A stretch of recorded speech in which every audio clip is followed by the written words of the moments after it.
Greetings and good times, and I hope people are doing well today. I am feeling a little bit sick. Not like super sick, just a little scratchy throat here and there. Tiredness, but that's because I stayed up late watching the Game Awards and watching Larian win Game of the Year. Yay! Baldur's Gate 3. Woo. But today we get to play Rogue Trader finally. So I can't wait. We're going straight in.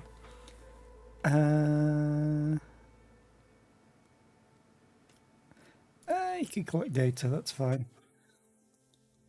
Main story. Take up the mantle of a rogue trader. The scion of an ancient dynasty of daring privateers that reign over their trade protectorate and explore the fringes of the known galaxy.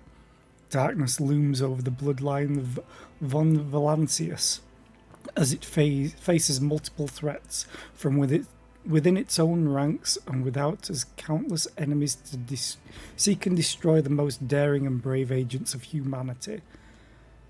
It is up to you to hold the reins of this shattered protectorate and forge a new path for the von Valancius dynasty, currently finding itself in a vortex of wars, intrigues, calamities, and heresy.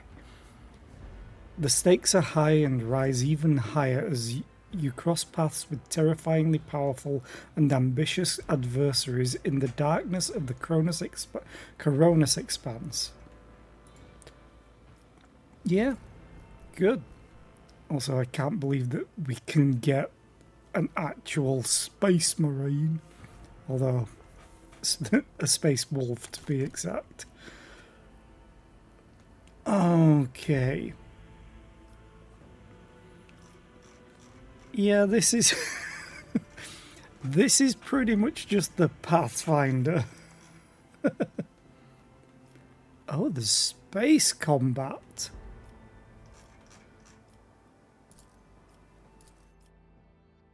Enemy unit dodge modifier, 10%. Now, unlike, say, D&D or Pathfinder, I think Rogue Trader is similar to Dark Heresy and uses a D100 system, where you have to roll under your stat.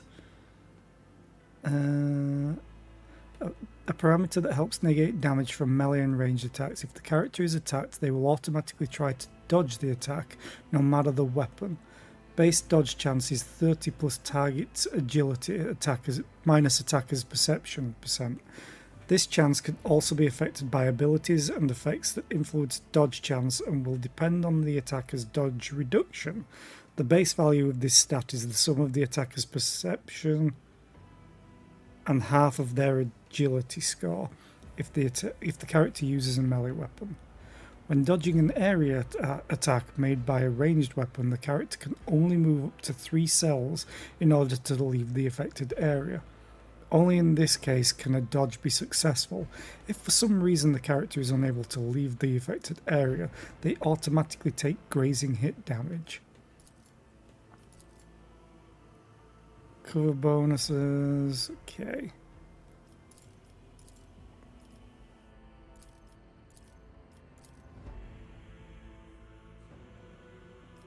It's not recommended for players not familiar with the Warhammer 40,000 Rogue Trader system. Same here and here.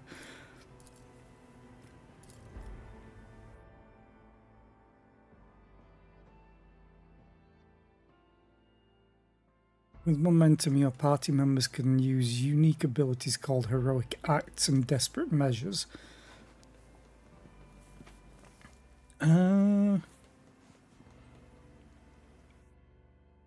Normal just sounds slightly easier than the actual system.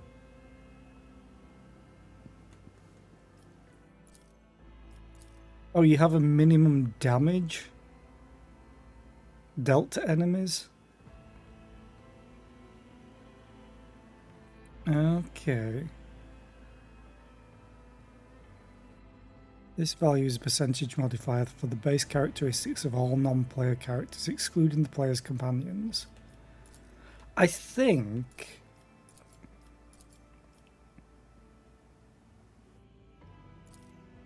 Max duration for hard crowd control effects on party. Number of rounds unlimited. Which inhibit the ability to move or act, such as stunned or cannot attack. The duration is calculated in rounds.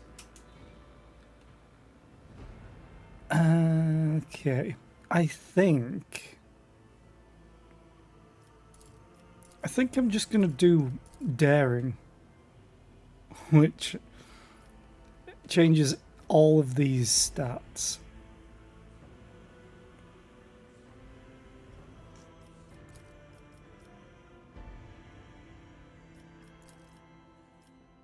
You know what? Screw it. We're gonna go daring. There's probably a chance you can decrease the difficulty mid-game, which I'm just gonna have to... Choosing this difficulty is not recommended for players not familiar already with Rogue Trader's system, as well as its implementation in this game. Yes, I confirm. Okay.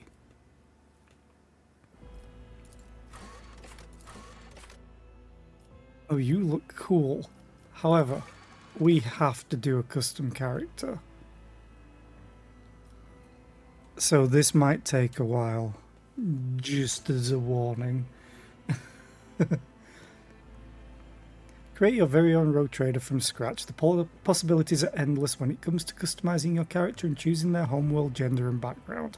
You can also choose from a wide variety of abilities and skills, such as combat skills, social skills and technical skills. These abilities and skills determine how your character interacts with the world and what kind of challenges they can overcome. Finally, you can choose your character's archetype. Each archetype path offers its own unique set of opportunities and challenges, so choose wisely. With all these customization options at your fingertips, you can create a rogue trader that is truly one of a kind, and embark on an adventure unlike any other in the world of Warhammer 40,000.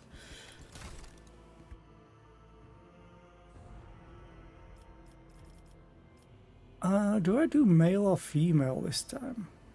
Usually, I really don't care if I do male or female. I will probably come back to portrait. Oh, I was like, can you make a tech priest?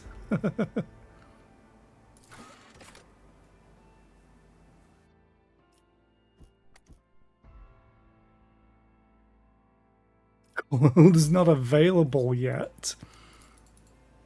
Okay.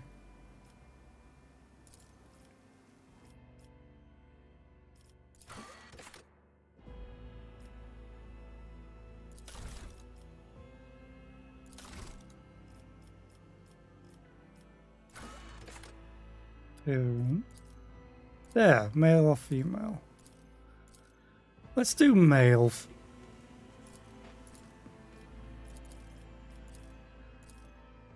You can be very gaunt, you could be muscle bound, or you can be a strongman muscle bound.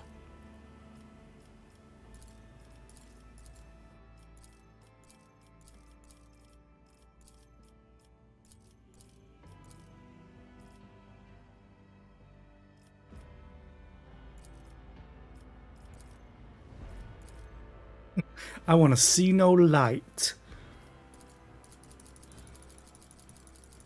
Can we zoom? Oh, we can zoom in. Good.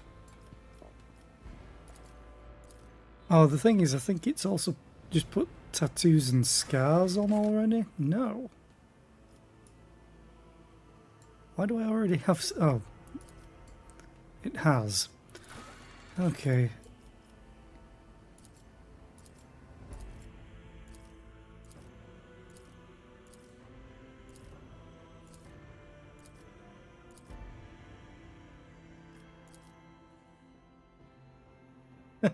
Hi Puncher, how are you today? I hope you're well. Yeah. Just a touch. This looks like I belong in Thunderbirds or Captain Scarlet with the eyebrows.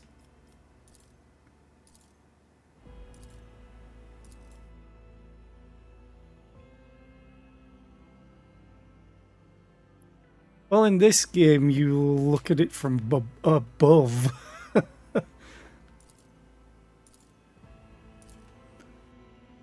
Well, let's just go with that one. Body type's fine. There's no more selection. Hair. Oh my god. Oh, I think I know what Tug's gonna be doing when he plays this game.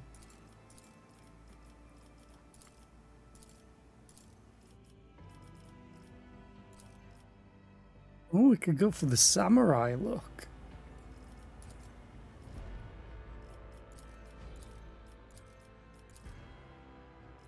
God, no.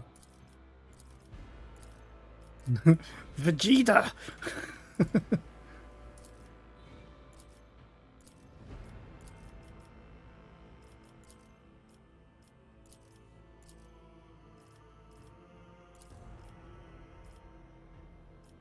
Sure.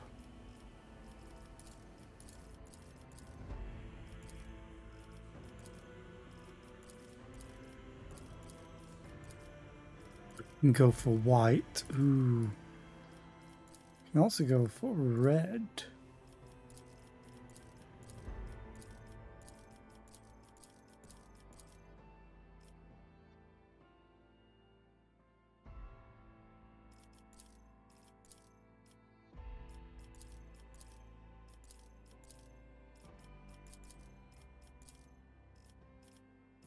Okay.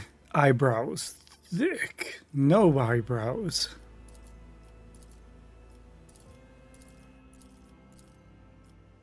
You go for... we go for Ming the Merciless. Oh. We could go for slug eyebrows, more or less.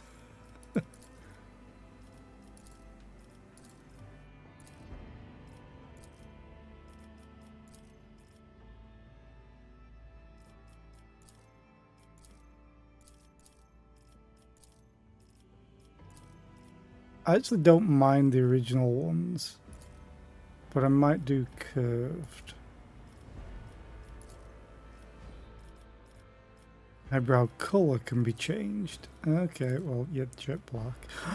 Beard! Ooh, beard. Beard, beard. I love how there's more beard options than hair options.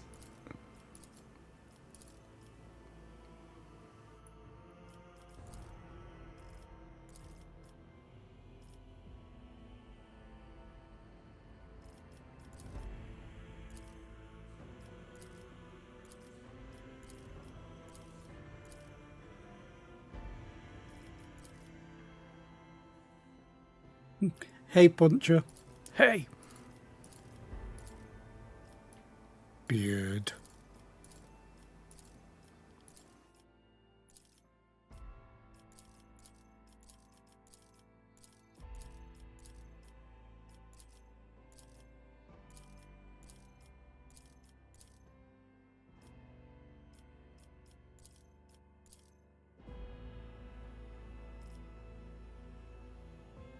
I just had a thought. Hang on.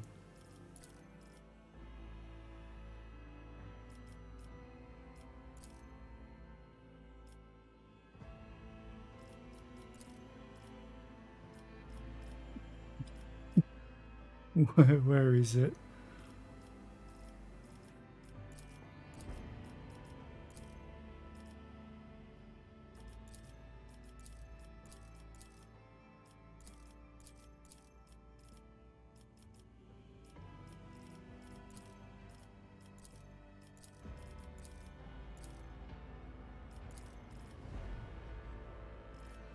It was just a little bit rounder and shorter. I could create Lemmy from Motorhead. But no, I think we're going to go with that and this. Of all the dangly bits, do I like pizza? Yes. It's like asking me if I like to breathe.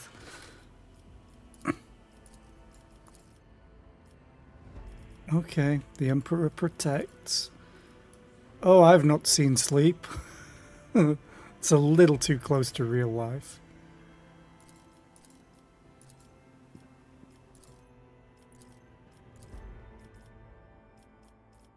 It's a shame you have to choose one of them for tattoos.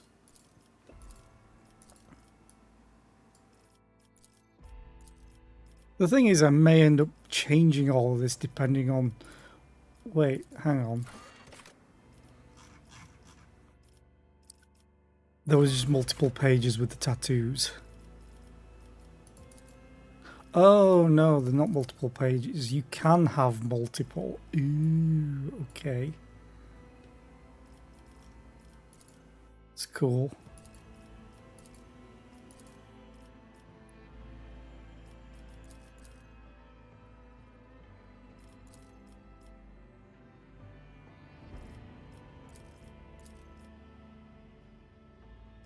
Are we the baddies?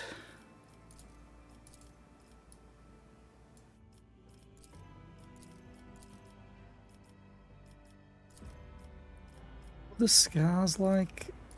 Oh, they're on the face. Ooh.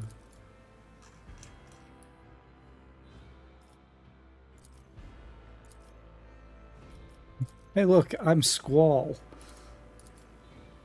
Oh, Cypher.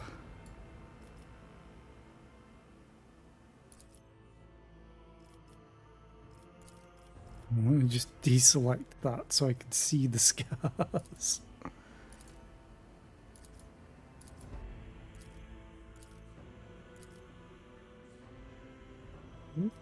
It's like an acid burn. That's like a fire burn.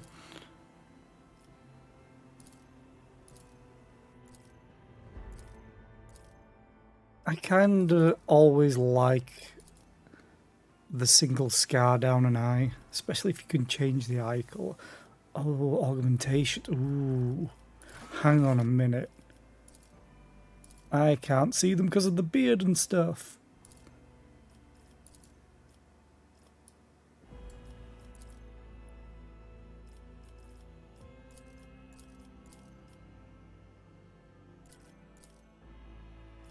Oh, this is a little excessive.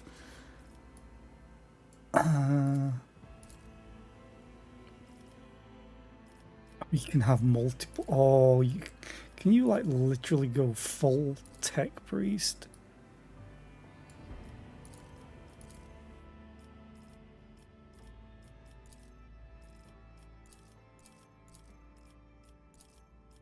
Where was it?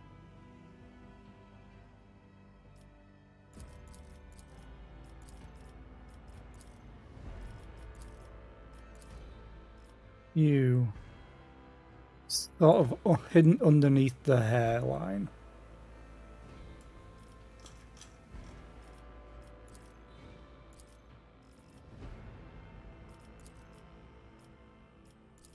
It's all hidden underneath my choice of beard and stuff.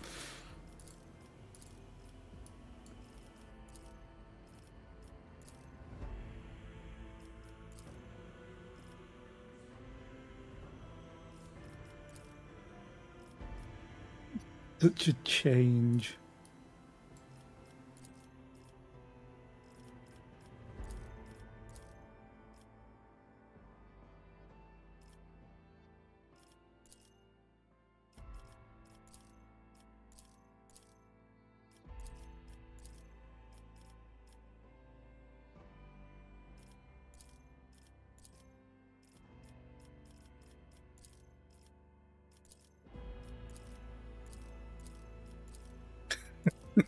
Is this like the 40k version of ooh ooh? Ooh. Oh god, I'm having too much fun already. I do kind of like this slightly coloured version of this tattoo on the eyes, rather than the full dark.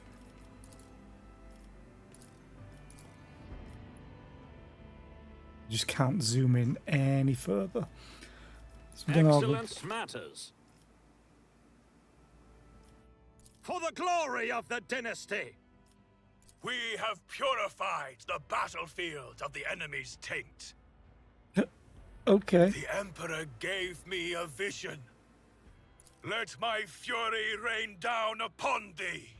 I am but a vessel for the higher purpose. I'll make it happen. I don't need luck. I have strategy. I like the accent on this one. Engage the engines. Success is the only outcome I accept. Let chaos paint the stars red. Unleash the storm of macro cannons. Empyrean, take this sacrifice. Curiosity sings in my veins. Oh, Watch this spectacle unfold. I love some of these. Death's hand reaches for me. Behold the wrath of madness. Applaud my brilliance. Oh, I like the This pragmatic. could be an opportunity. This could be an opportunity. I've got to check the female ones just because. I'll see you destroyed. Watch and learn. We need to investigate. Power resides in the will of the righteous! Let our weapons be true, and our resolve unbreakable! Let the macro cannons sing their deadly litany! Keep your wits about you. Challenges make the spoils that much sweeter. All hands, prepare for acceleration. I always get the job done. Always get the job done. Rend the flesh, shatter the spirit! Your existence is naught but ashes! Oh, that's a good line. Send their souls to the void! Through chaos I stride. Let the bodies pile! Okay, Harley. Applaud my brilliance. Gaze upon the powers of the veil. A new challenge for me. Fit for the Von Valancius annals. I'll bring glory to my bloodline. For the Emperor! Heresy grows from idleness. Look upon the Emperor's faithful and tremble. Time to reap the spoils of the battle. Whispers, guide my hand. I like the last three. Time for a round of space regicide. What curiosity unveils itself before me? Lance batteries, volley! I'm gonna do pragmatic for now. Okay, Homeworld. This is fun, because then we get to sort of decide where we go. On Death Worlds, the plants, beasts, and sometimes even the environment itself take aggressive and destructive forms inimical to human life. Whilst exceptionally difficult to colonize, many Death Worlds possess valuable resources that require an outpost or other human presence upon the planet's surface to harvest. These harsh environments will result in some of the hardiest and most resilient populations in the galaxy, those tested and found wanting die young. So it gives survival instinct. Once per combat, when the wounds of a Death World character drop below 30%, they gain plus 20% of their maximum wounds as temporary wounds. Okay. It works like the Pathfinder UI, I'm so happy. Additional wounds granted by certain effects and abilities. When a character suffers damage in combat, temporary wounds generally stay until the end of combat or until the character loses them by suffering damage. Okay. These temporary wounds do not stack with each other. The character only benefits from the source that grants the most temporary wounds. Okay. Deathworld characters also gain plus 20% bonus to dodge and armor while they have at least one temporary wound from any source. Okay, and then we get strength, agility. Yeah, they're not going to be fellowship or intelligence. Oh, this is gonna take a while. Deathworld characters gain 15% critical hit chance against targets with the bleeding effect or with 50% or less of their maximum wounds. Ooh. Every injury increases the Deathworld character's agility and willpower by plus 5. Every trauma counts as 3 injuries. Once per combat, when a Deathworld character is suffering from the stunned, blinded, or immobilized condition, this condition is ignored. and they instead gain plus 20% temporary wounds to their maximum wounds. Okay. That's a pretty cool ability. They're just like, I'm blinded. No, I'm not. Deathworld characters gain 10% critical hit chance for axes, hammers, and las weapons. Deathworld characters take TGH bonus.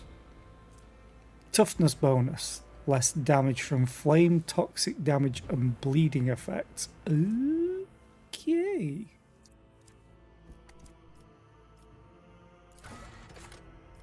Voidborn are humans birthed in the belly of a void vessel or aboard an ancient orbital satellite. Those who have lived their lives on void ships become inured to some extent due to the reality-altering process of warp travel and to living in low or zero gravity environments. In many cases, their features are drawn and their skin pallid. They may even have minor deformities or a strangeness to their speech, gait, or general appearance that sets them apart from others. You have Fortune. A Voidborn character can reroll any failed attack, dodge, parry characteristic, or skill test with a 20% chance of success. This chance cannot be greater than the base success chance of the roll. Additionally, any enemy dodge or parry against a Voidborn character has a 20% chance to fail after a successful roll. Jesus. That sounds amazing.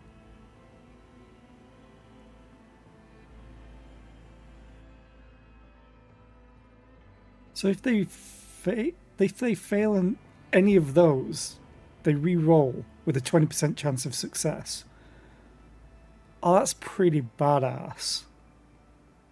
That's better than lucky, I guess. Though I wonder if all the modifiers and penalties affect that 20%. Might not be as good. Bloody mess. Anytime a Voidborn character scores a critical hit, there is a 10% chance to double the damage. Oh god. The Voidborn character has a 20% chance to survive after suffering lethal damage, surviving with 1 wound. There's a lot of 20% with Voidborn. Anytime an ability or talent uses the Fellowship bonus, a Voidborn character can instead use the Intelligence bonus if it is higher.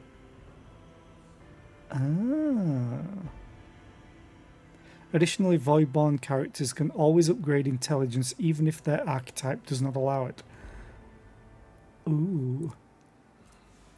Using a non-damaging ability on an ally grants that ally the ability to reroll any failed attack, dodge, parry characteristic or skill test with a 20% chance of success for 1 round.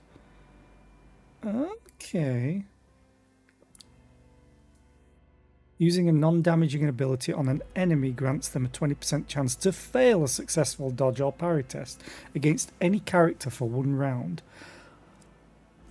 Okay, so they're very luck focused, and it sounds awesome. While a Voidborn character has more than 50% wounds, all chances of all creatures, including enemies in a 3-cell radius, are increased by 10%. While a Voidborn character has less than 50% wounds, all chances of all creatures, including enemies in a 3-cell radius, are decreased by 10%. Okay, that sounds... That's why these are so good, because of Jinx.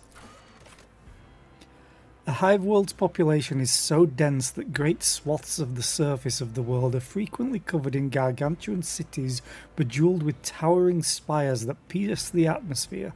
Hive Worlds are vital to the welfare of the Imperium and are the beating heart of its economy and war machine. They produce munitions for the Emperor's armies in vast manufactories, mine valuable minerals, and refine fuel for the Imperial Navy. Innumerable regiments of the Astra Militarum are raised from their massive populations as well. Yeah, the Astra Militarum, it's just like, well, we have numbers. Hive World characters gain plus 1+ Fellowship bonus divided by 2 resolve. If there are 3 or more creatures, allies or enemies in a 3-cell radius, yet they suffer a -2 penalty to resolve with no creatures around. Resolve influences how efficiently and for long characters can fight in the battle. It determines the amount of momentum gained at the beginning of each turn or after killing an enemy. Okay. Camaraderie. Hive-World characters can pass willpower resistance tests using their fellowship value instead if the character's fellowship is higher.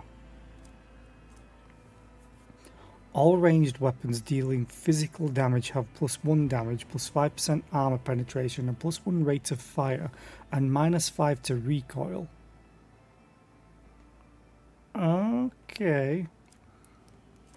Hive-World characters gain a +50% bonus to dodge against the first attack of opportunity every round. If a Hive-World character has melee superiority against the enemy, the effect is increased by +10. If an enemy has melee superiority against a Hive-World character, the effect is decreased by 10. Melee superiority. In melee combat, any target surrounded by more allies than enemies receives a +10 weapon skill bonus for each additional ally. Larger creatures need to be surrounded by more than 2 enemies to provide this advantage to the attackers. If a Hive-World character starts their turn adjacent to an ally character, that Hive-World character gains +2 MP. Movement points? Yes. If a Hive-World character ends their turn adjacent to allies, they all gain +2 MP on their next turn. Okay. Ooh, this might be me. Forge World. Forge Worlds, even though I've got these tattoos, I can't remember which that is, but I just wanted them. Because skulls. Forge Worlds are the domain of the Adeptus Mechanicus, entire planets ceded to the demands of vast macro industries. Each is a manufacturing super complex of unimaginable capacity and power. Over the millennia, different Forge Worlds have become especially renowned for their philosophies or ways of war.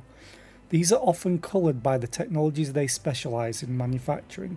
The bulk of a Forge World's population is utilised as a labour force, whilst the fortunate few may be inducted into the ranks of the Adeptus Mechanicus itself. They don't get a feature. They're the only ones, so they must get something good with the talents. Following features will be available after Origin and Advancement. Oh, so I'm guessing you only get to choose one of them. Makes sense. The first attack in combat with any plasma, melter or power weapon deals additional damage equal to int bonus. For the remainder of combat, the bonus damage is decreased to int bonus divided by 2. Steel of the Forge. While wearing heavy armour, Forge World characters gain +1 movement, +1 deflection, and cannot fall prone. I think I'm going to be making a tech priest. Forge World characters can use persuasion, coercion, and commerce based on intelligence instead of fellowship. Yeah. Forge World characters gain toughness bonus deflection against the burning effect and flame weapons. Forge World characters gain a stacking +10% bonus to hit chance and dodge reduction against any target they hit with a single target attack. Successful critical hits from single target attacks increase the hit chance and dodge reduction by 20%. I think I'm going to be a tech priest or something similar, depending on what archetypes and stuff I can get. We're only on Homeworld, by the way. This entire stream might be character creation. An Imperial world is one of a million planets united by the belief in the immortal God Emperor. Hailing from hyper-technological societies to grimy feudal populations, the inhabitants of countless worlds offer fealty and devotion to the master of humanity and the imperial creed espoused by his servants. The designation Imperial World encompasses a vast array of wholly dissimilar worlds that are, nevertheless, part of the Imperium. Imperial World characters can select any characteristic except for weapon skill or ballistic skill and add +10 bonus. When an Imperial World character is affected by an ally's non-damaging ability or affects affects an ally with such an ability, their resolve is increased by a fellowship bonus divided by 2 for 1 round. Are you doing your part? If no other character in the current party has the same archetype as this character, the first use of any abilities from this archetype costs -1 AP less. Ooh. Although, strictly speaking, with the wording, cost -1 AP less means it increases it by 1 AP. Stronger together. All allies, excluding Xenos, in the current party gain +5 to the same characteristic as was chosen for humanity's finest. Oh, see, you're essentially going to be the bard. Better to die for the Emperor. While under 40% wounds, Imperial World characters gain +10 bonus to all characteristics and +2 to resolve. Ooh. No heresy. Imperial World characters gain +10% critical hit chance and +10% armor against Xenos or demonic creatures. Their allies gain half the bonuses of no heresy. However, Imperial World characters' Law Xenos and Law Warp are always 0. Yeah. That makes sense. Fortress worlds are planets where the entire populace is immersed in warfare. They constantly train for the day that they may be called upon to defend the Imperium, a charge they solemnly uphold. Fortress worlds are established as bulwarks against the enemy. Every citizen is a soldier, trained to fight from the moment they can handle a weapon. I need a drink already.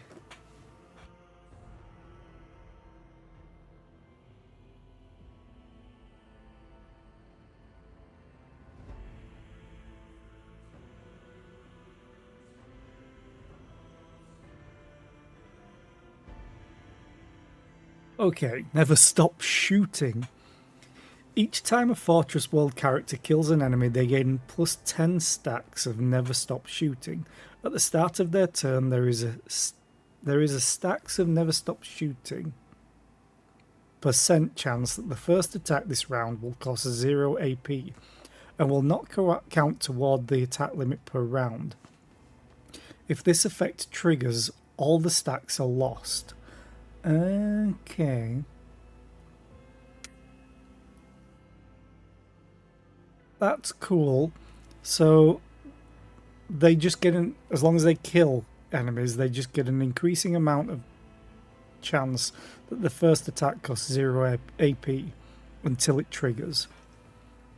So if they kill 5 people before it triggers, they get a 50% chance of it not costing AP. It's pretty cool. Fortress World characters gain +7 to ballistic skill, perception and willpower while in combat, yet while out of combat their intelligence, fellowship, perception and willpower are decreased by 7. Okay. At the end of their turn, Fortress World characters gain stacks of never stop shooting equal to half the minimal damage of the most damaging ranged weapon they use this round. Okay. When all stacks of never stop shooting should be lost, they become willpower divided by 2 number of stacks instead. Additionally, a Fortress World character may upgrade their willpower characteristic, even if their current archetype do not allow it. Each round, Fortress World characters gain a stacking +1% bonus to dodge against range attacks for each shot they made during this round. Also, the burst attacker grants an additional 10 stacks of never stop shooting. Fortress World characters' first reload in combat costs 0 AP. Reloading a weapon grants an additional +10 stacks of never stop shooting. Jesus, you're like, must fire, must shoot, everything. Ammunition, mine. I'm going to probably do Forge World.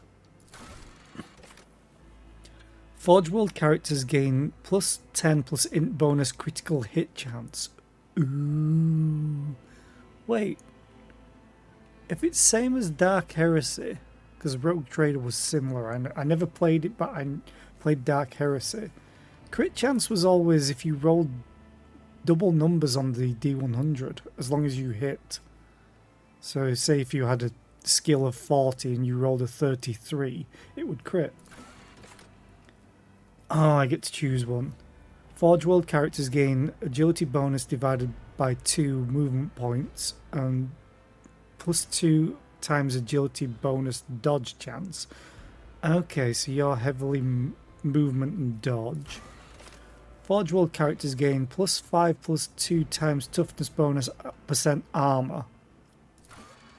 I like my crit chance. Oh god. Ooh, wait. Sanctioned Psycho. Oh no. The Astra Militarum, commonly known as the Imperial Guard, is the primary fighting force of the Imperium and the first line of defense from the myriad threats that endanger the existence of humanity in the 41st millennium.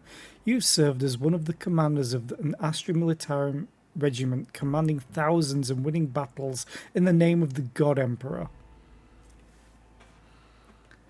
Regimental tactics. The Astra Militarum commander and all their allies deal an additional plus 20 plus 2 times perception bonus percent damage to enemies that are adjacent to the commander or their allies until the end of the commander's next turn.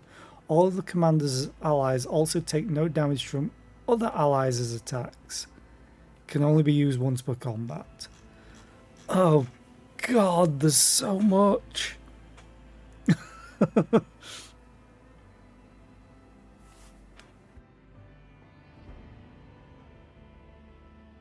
While the Astra Militarum commander is under the regimental tactics effect, their single target melee range attacks and area attacks gain plus 20% dodge reduction, parry reduction, cover penetration against enemies adjacent to the commander or their allies. Yeah, this is going to take a lot for me to build a character, but I'm all for it. While the Astra Militarum commander is under the regimental tactics effect, killing an enemy adjacent to any ally grants that ally an additional plus 10 movement. Jesus. While the Astra Militarum commander is adjacent to any ally, the commander deals an additional plus 10 plus perception bonus percent damage to all enemies adjacent to the commander's allies. This stacks with regimental tactics. Okay. Well, the Astra Militarum commander is under the regimental tactics effect. All their allies gain plus 5% rate of fire for every attack they have made since the start of this effect. Okay. Rate of fire? A ranged weapon parameter that determines the number of shots per attack. If the value of this parameter is higher than 1, then the weapon can make burst attacks. Okay. Every time the Astra Militarum commander's ally uses a heroic act, the commander gains plus 5 to all their characteristics until the end of combat. Jesus. I always love the commissar look. It's like, are we the baddies? Commissars of the Officio Prefectors are ruthless officers charged with maintaining the morale, discipline, and fighting spirit of their Astra Militarum regiment. You used to be one of these faithful servants of the God Emperor, a living symbol of Imperium authority, regarded with a mix of fear and awe by their subordinates. I just want to check what stats they got. Characteristic modifiers. Oh, skill modifiers. Right, okay. At all costs. Cooldown once per combat personal. The Commissar's next single shot or single target melee attack applies the following effects. Enemy target. The target becomes marked. The ally who kills the marked enemy gains an additional turn after the current one with plus 2 AP and plus 4 movement points.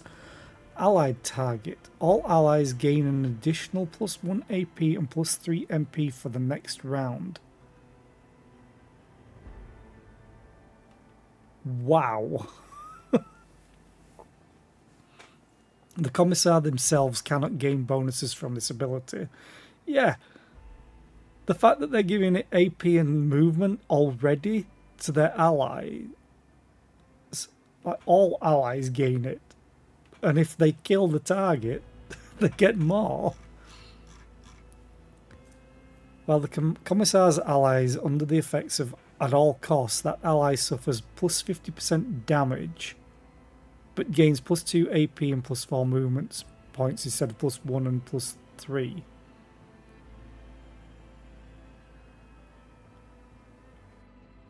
Does this mean they take more damage?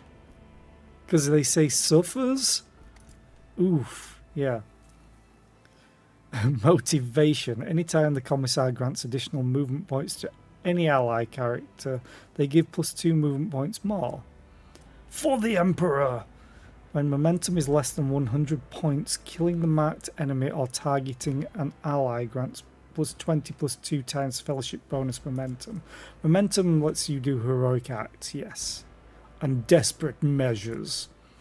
Show them contempt. While the Commissar is adjacent to an enemy, all their allies gain plus Commissar's fellowship bonus divided by 2 resolve. Okay. Summary execution. If the Commissar kills the target with at all costs, they can use at all costs once more this combat for 0 AP. Okay. Crime Lord. Oh, that's actually a good look. The Imperium survives and prospers in no small part due to the narrowness of its vision, but a rebellious mind and will such as yours could not so easily be constrained. The dark paths of smugglers and renegades that wind behind the facade of the Imperium's society offer a dangerous refuge for those unwilling to bow to the law. You used to be one of these dangerous yet resourceful individuals. Surefire plan. At the start of combat, the Crime Lord gains plus int bonus stacks of Surefire plan effect. Activation of this ability consumes 1 stack and makes the next action stronger depending on the type of action. Okay. If the Crime Lord attacks, they deal plus 10 plus perception bonus % more damage. If the Crime Lord moves, they gain plus 10 plus perception bonus % dodge and parry until the start of their next turn.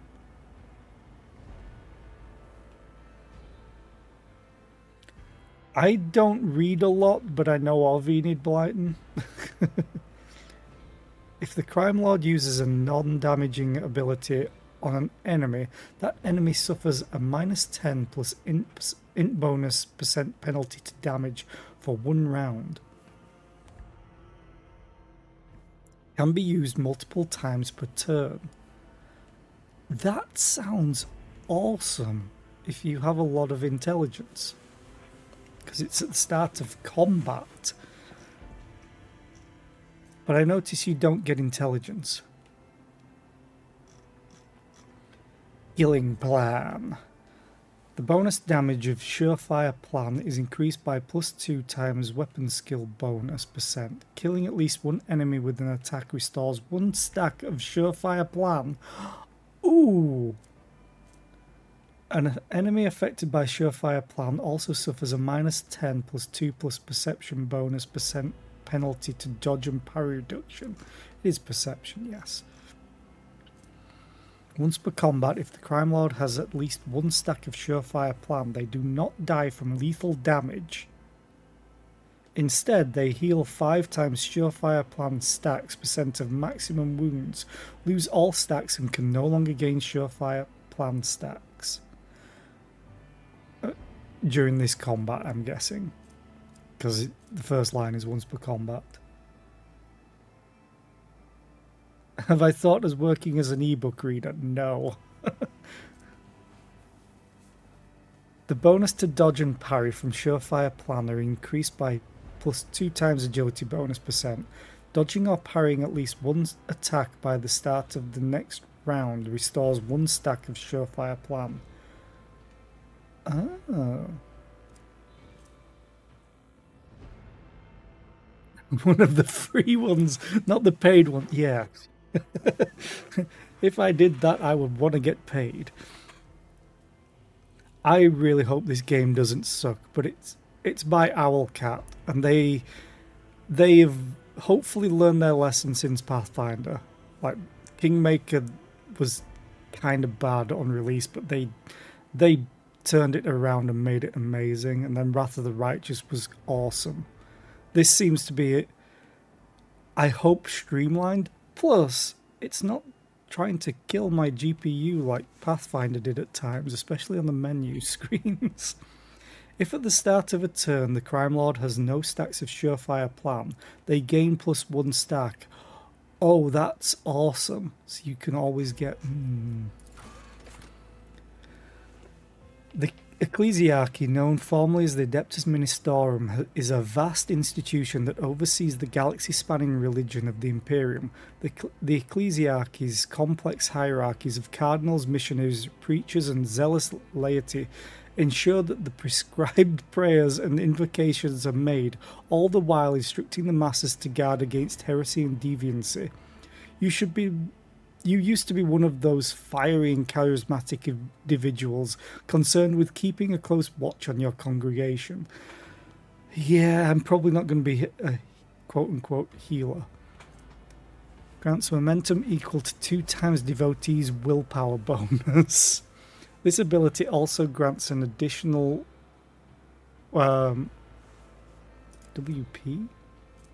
Willpower, bonus momentum for each enemy that is either in a 5-cell radius around the priest or was hit by the priest this turn. Okay. So basically give them a flamer.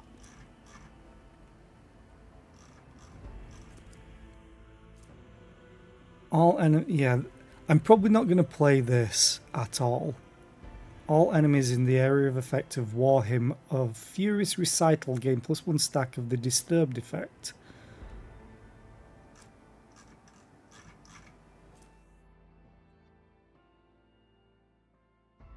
Okay.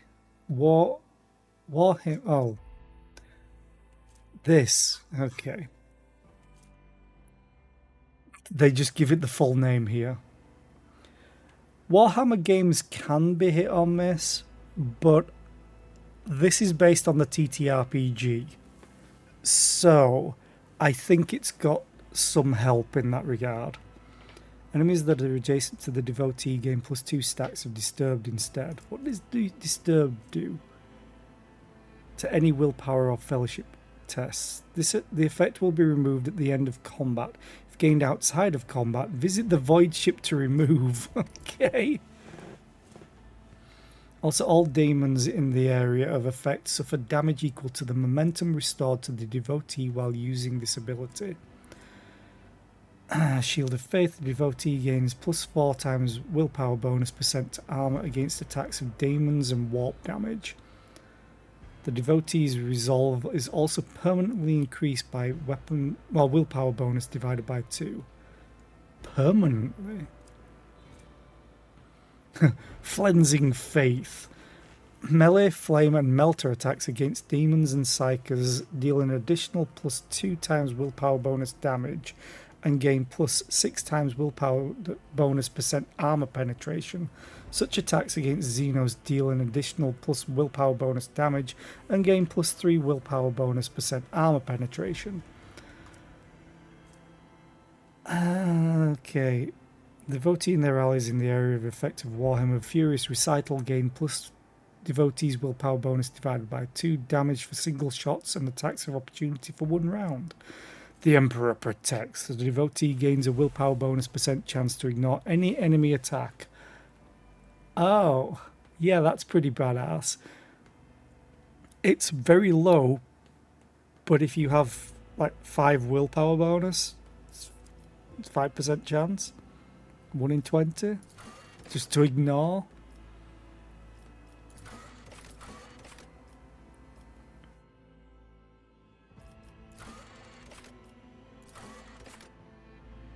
The noble gets intelligence. And now I'm just going to wait for the advert. That's why I was just looking around real quick. Oh, this is going to be so much fun.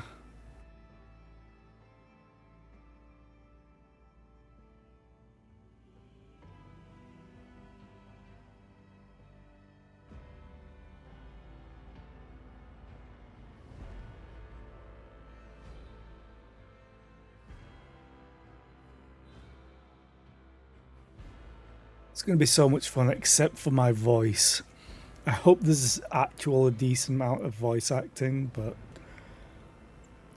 in the Pathfinder games there was like half and half.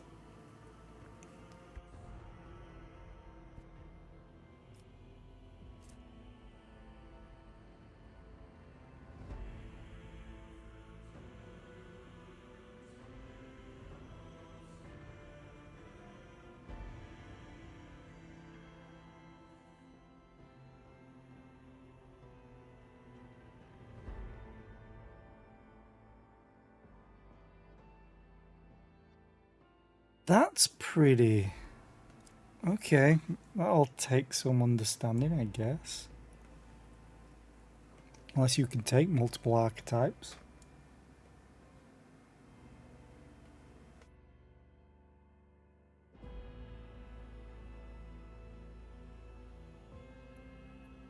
By the way, it won't surprise me if I do like 3 hours of character creation, because if it's like Pathfinder, it's going to be very in-depth with feats that I don't know what they do, so I'll have to read through a bunch of them.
Okay.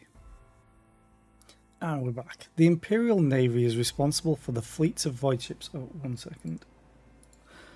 For the fleets of void ships that assert the dominance of the Imperium and the stars and fulfill other duties connected to the void and warp travel.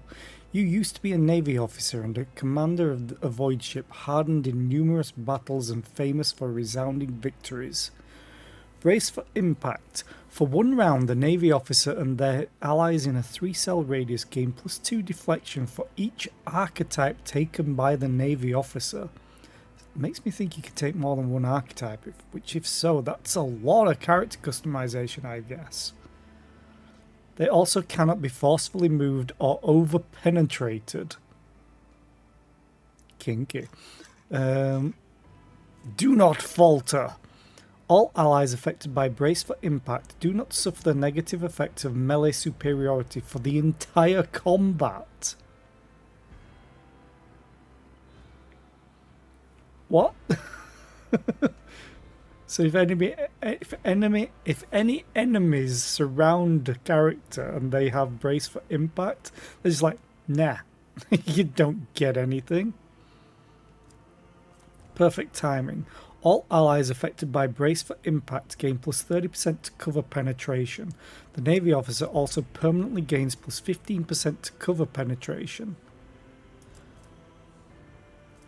Character hiding behind cover has a chance to avoid enemy range attacks. Full cover indicated by a skull on the shield reduce the chance to hit the character by 60%.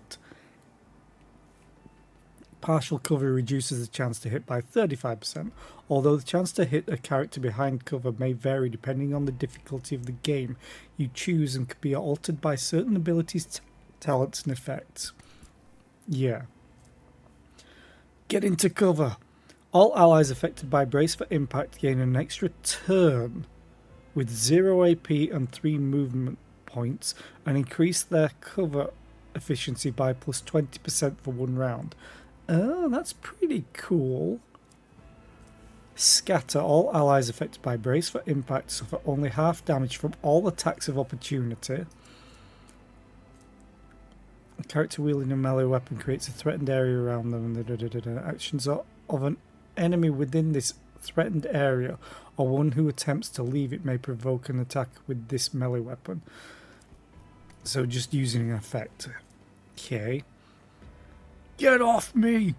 Brace for impact also allows the Navy officers to use any ranged weapon in threatened areas, knocks enemies prone and pushes them one cell away during the effect. Oh, that's cool. Noble. The high nobility of the Imperium are an enormously privileged and powerful elite, a breed apart from the common masses they rule. You grew into adulthood upon a pedestal of affluence and grandeur that towered high above the common masses. You expected their obedience and lived upon the fruits of their toil, surrendered to your family in solemn fealty. You serve me. The noble assigns one ally who will become their servant until the end of combat.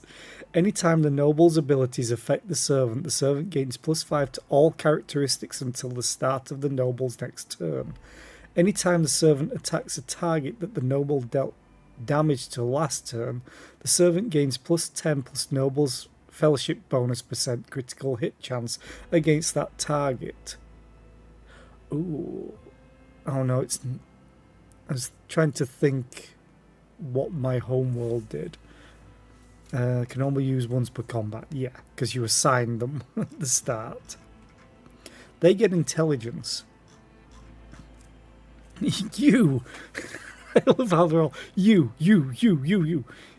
do something. If a noble uses an ability on their servant, the servant gains +1 AP next turn. Does not stack with itself. You, go on.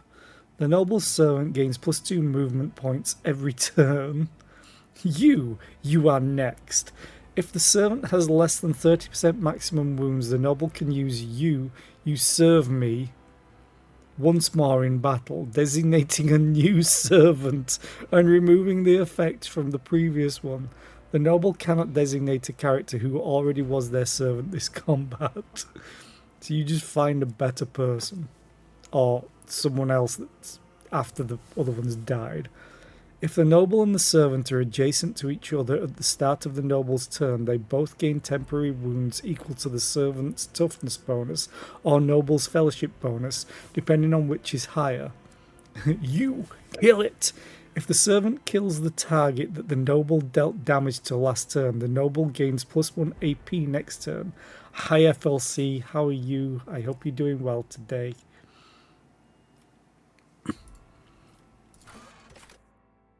Okay, the fun stuff. Sanctioned Psyker. Psykers are feared and distrusted, but are nonetheless valuable assets to the Imperium. Yeah, you've got to feed 1,000 of them per day to the Emperor's golden throne. The role of the Adeptus Astrum Telepathica is to recruit, identify, and classify those found to possess psychic abilities. The most powerful who somehow survived the rigorous sanctioning rituals is selected to serve on the battlefield. The mind of a sanctioned psyker is steeled against the manifold dangers risked by wielders of warp powers. You were one of those found worthy to serve humanity and have miraculously survived the perils of the warp. This dangerous phenomenon may occur whenever Veil Degradation reaches 15 and a major sidekick power is activated. The chance of this happening is 10 plus psi rating plus Veil Degradation %. Perils of the Warp are dangerous to anyone in the vicinity of the Psyker. Their manifestation can push away characters, damage them, summon demons, fill the area with motive force charges, and much more. Perils of the Warp are unpredictable and extremely dangerous. Now, damaging Psyker powers count as weapon attacks, counting toward the normal attack limit per round and gaining all the benefits of abilities and talents, increasing the damage of attacks. For example, a soldier using the run and gun ability will be able to use damaging Psyker powers twice per turn, and an operative's analyze enemies ability affects the damage of damaging Psyker powers. That's cool. Sanctioned psychers have reduced 20% chances to trigger psychic phenomena. Okay. This character is a psyker, albeit quite a weak one. Rude. God, they get carouse? Okay. Okay. Oh, because these I could use later. Divination specializes in gleaning information and using it to turn fortune in your favor. Diviners find useful insights everywhere, manifesting extrasensory abilities and glimpsing the future. I can see the future. I hope someone gets that reference. Telepaths are psychers whose mental expertise lies in contacting and controlling the minds of others. With a single thought, a telepath can tear away his foe's sanity, induce states of numbing terror, or possess his victims' thoughts and mold their actions as if they were his own. Sanctic powers. A concentration of faith sanctic powers are used by pious psychers to protect allies and smite heretics. Biomancy focuses on manipulating living flesh and biological processes. Biomancers can heal wounds and alter physical characteristics. Pyromancy. A pyromancer is a master of flame, a psyker who is able to create searing infernos out of thin air. Pyromancy is one of the most spectacular and destructive forms of psychic ability, and those who face a pyromancer in combat are oft reduced to naught but a pile of charred bones. Then the psi rating.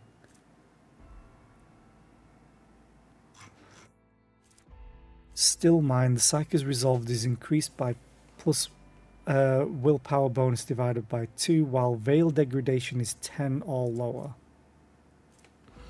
When psychers reach deeper into the warp to power their abilities, there is always a chance of the Imperium bleeding into our reality, unleashing its destructive influence. Use of psychic powers in battle by both allies and foes tears at the veil between the materium and the immaterium, between reality and the nightmarish realms beyond. While the veil holds, using psychic powers presents little danger, and their use merely triggers psychic phenomena. But should veil degradation reach 15, the chance to cause psychic phenomena double, and perils of the warp may occur any time a major psychic power is used. The chance for it to occur is equal to 10 plus psi rating plus veil degradation %. At this point, any major psychic power that does not cause perils of the warp instead causes psychic phenomena. Each time I say the veil between psychic phenomena are more disconcerting than dangerous. Okay. I don't think I want to do a psyker on my first playthrough.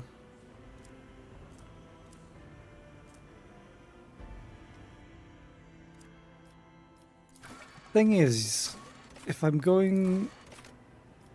I love Crime Lord's abilities. The Surefire Plan is amazing. You also get Logic. But the only one to get Intelligence is the Noble. If I can go like a Tech Priest, I'm going to do Crime Lord for now.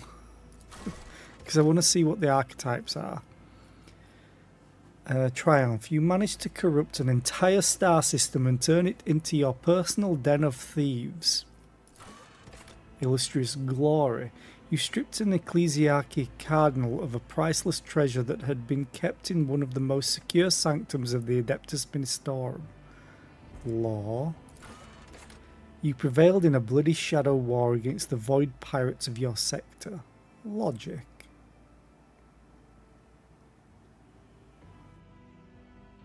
Okay. Also helps to operate cogitators more efficiently. May give access to new dialogue options. I like the idea of corruption. Darkest Hour. Okay. An inauspicious deal with the wrong people resulted in the rise of a chaos cult and the horrific massacre of innocents. The thing is, with the Forge world, I could do this to use intelligence instead of fellowship.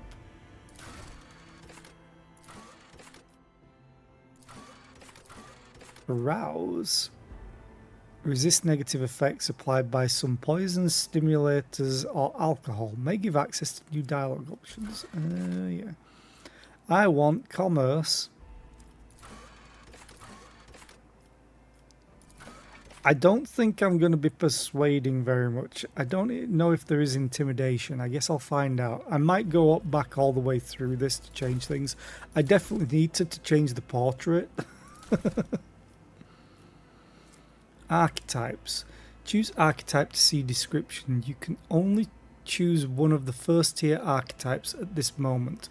Archetypes are development paths that your characters follow. Each archetype encapsulates a unique set of skills and expertise and represents a specific combat specialization, from the frontline warrior to the indispensable leader preferring to command from the rear.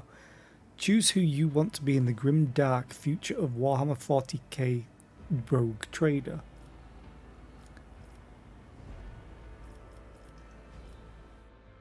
Level 16, level 36. I want to just look. Oh, Jesus, what the hell is all of this? Oh my God. How do I go back? Warrior. Warriors are combatants boasting exceptional melee. Oh, I wonder if that's all like the feats that you can choose. Boasting exceptional melee prowess capable of dealing high damage in close quarters combat and withstanding heavy amounts of damage. They also excel at drawing enemies' attention from less defended allies. Core focus, melee movement and dodge, armor and parry, taunts, soaking damage. Charge! Ultimate abilities. Okay, the warrior moves in a straight line and launches a melee attack against any target in the warrior's path. This attack does not count toward the limit of the warrior's attacks per turn. There must be at least 2 free cells between the warrior and the target to use charge. That's pretty good. Once per combat, Daring Breach. Oh, there's 2 versions. The warrior immediately restores all AP and MP and gains plus agility bonus MP until the end of the turn. They don't lose MP after performing attacks. The warrior has no limit on melee weapon attacks this turn. What? The warrior immediately restores all AP and gains plus... Oh, it's Desperate Measure. Heroic Act. Immediately restores all AP and gains plus 2 times warrior's agility bonus movement points until the end of turn. The warrior has no limit on melee weapon attacks this turn. Starting from the next round until the end of combat, the warrior can't use charge and their movement points are reduced by -3. What are Desperate Measures? I can't view it. Characteristics, yeah. Skills, okay. Officer. Use willpower and fellowship to improve the combat capabilities of their allies, turning them into even greater threats on the battlefield. Core focus, extra turns, single target buffs, rescuing allies and momentum.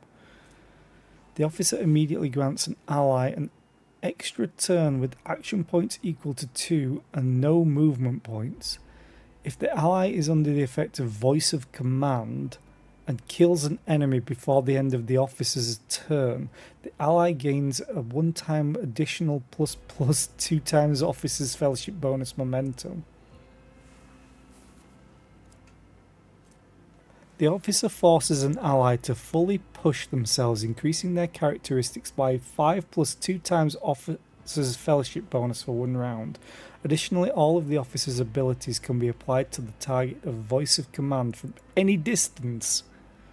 A character who becomes the target of a voice of command cannot be targeted by this ability again for the next 2 rounds.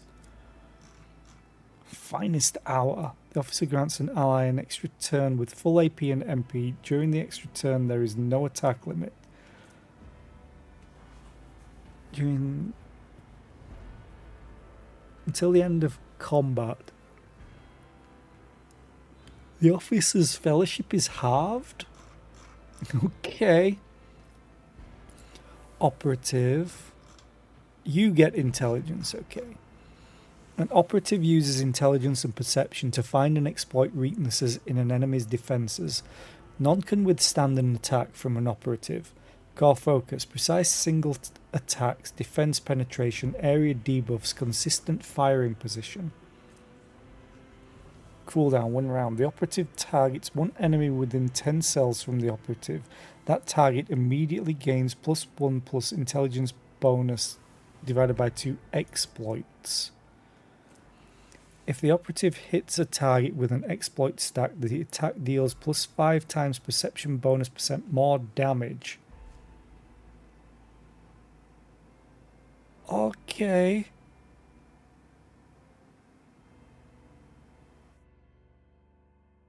So you have a perception bonus of 5, that's 25% more damage. Okay. The damage is also increased by 10% for each exploit on the target. The attack removes all exploits from the target. Oh. 1 plus intelligence bonus divided by 2. Okay. So basically you have a minimum of +1 exploit with this. And it has quite a large distance, large range. The operative immediately inflicts 1 exploit on all enemies in combat, then makes a free attack against the target. That attack always hits. Till the end of combat, the target of this attack suffers a -30% penalty to dodge and a 30% penalty to armor. What? That's insane. The operative immediately inflicts, yeah. Till the end of combat, yeah. Until the end of combat, the operative's attacks cost 1 AP more. Second weapon?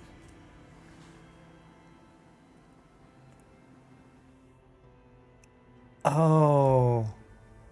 I wonder if you dual wield. Tech use. I think I might be going operative. What's soldier do? Yeah, no intelligence. Okay. I might be going operative. A soldier is a master of all ranged weapons, quickly able to assume an advantageous position from where they stand ready to rain fire on the enemy. While well trained in a highly diverse range of arms, a soldier is particularly proficient at blasting their targets with burst fire and area weapons. Core focus. Movement and ranged attacks. Cover and dodge, burst fire, area attacks, run and gun. The soldier gains +2 agility bonus divided by 2 movement points. Their next attack costs -1 AP less and does not count toward the attack limit per turn. Until the end of the next turn, the soldier becomes winded. While winded, the soldier suffers a -10 penalty to ballistic skill and cannot use run and gun. It's basically a 1-turn haste.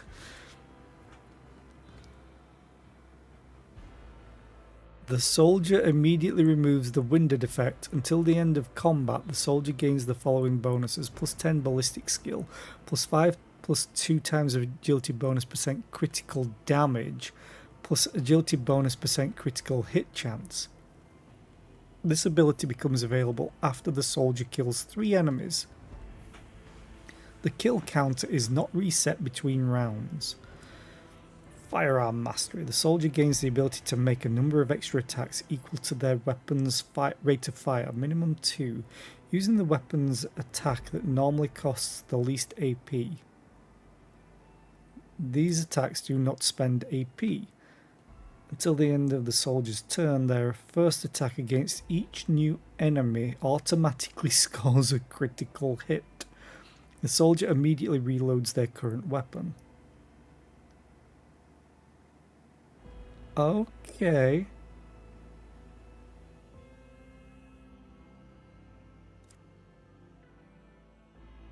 I think I'm going to go operative. And then I don't know. Maybe you can unlock more? But look at this. Available skills. Improvements. Available oh, Jesus! Oh no, this is so much stuff and I am all here for it.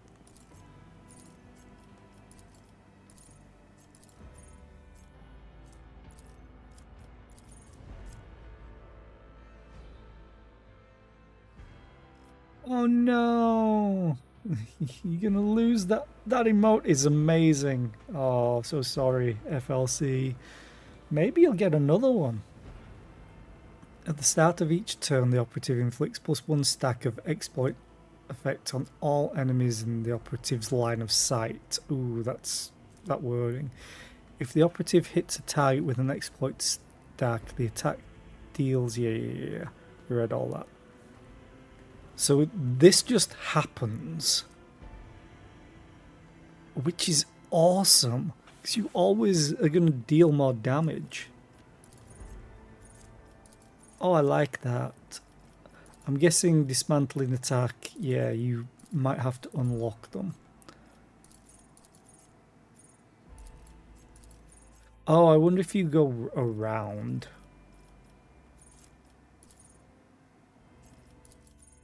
Because of the special abilities. Yeah, these are probably level ups. And then this is... Huh. I wonder if you can choose which way to go around. Because this has improvements for dismantling attack, but it's over here. Maybe you get to choose one of them. And like for certain ones like this, you get to choose 2. I guess we'll find out. I think I'm going operative. They have weapon skill, though, I think.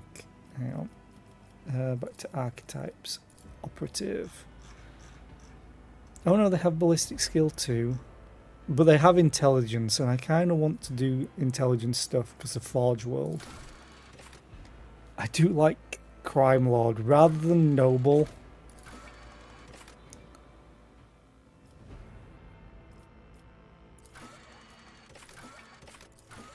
The surefire plan is also more damage. Yeah. Plus I look cool.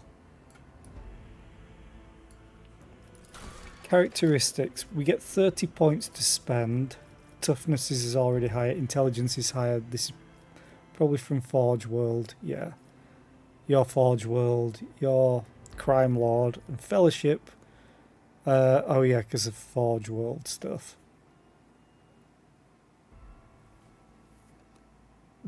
But look at all of the skills as well. At least it tells you, like, all the intelligence stuff is great. It represents the character's ability to use or repair complex mechanical items. A high-tech use value enables a character to even be able to fathom the workings of an unknown technical artifact. It also can be used to open doors and containers and hack cogitators. I think you mean get loot.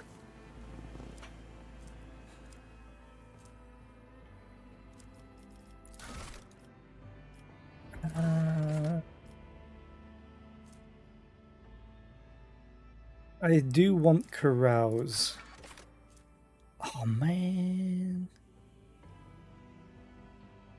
I want money. Or credits. I guess we take persuasion. I can, however, use my intelligence instead of fellowship. I think, right? Forge World.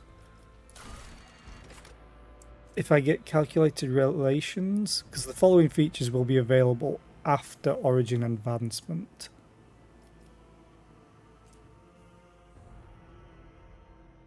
Because I can use intelligence instead of fellowship for all my talking stuff.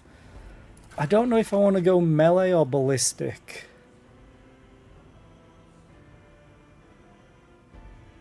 I am going to do intelligence up though. Oh, it's by 5s, okay. Oh, I can only take it up by 10. Oh, interesting. Suppose that makes sense to make you not insanely good. I'll take toughness, I'll take perception. Wait a minute, I need to check. It's int bonus. So I definitely need to keep this up. Ballistic, I have 5 more points. Describes how well a character perceives their surroundings. Characters with high perception can pick out a stray bolter shell casing in between the day-to-day morass of an underhive, or even tell when someone is being deceitful. It also affects the awareness skill and reduces enemy dodge chance against a character's attacks.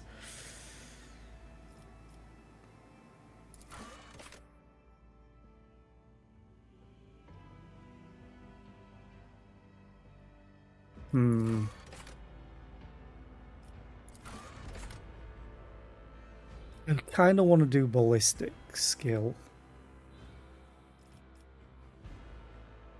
I would have thought operative also. Intelligence, perception, weapon skill, ballistic skill. They don't use agility at all by the looks of it.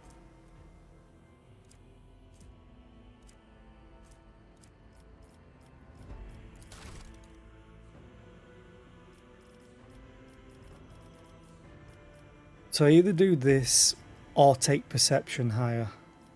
Although willpower would be good. Fellowship I don't need because I've got intelligence.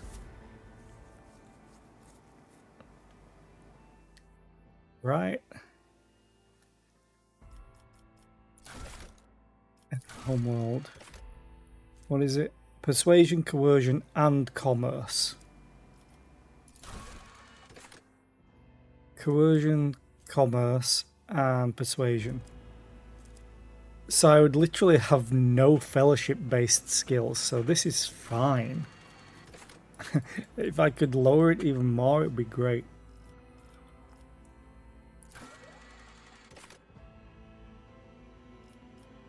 I'm gonna go with shooty.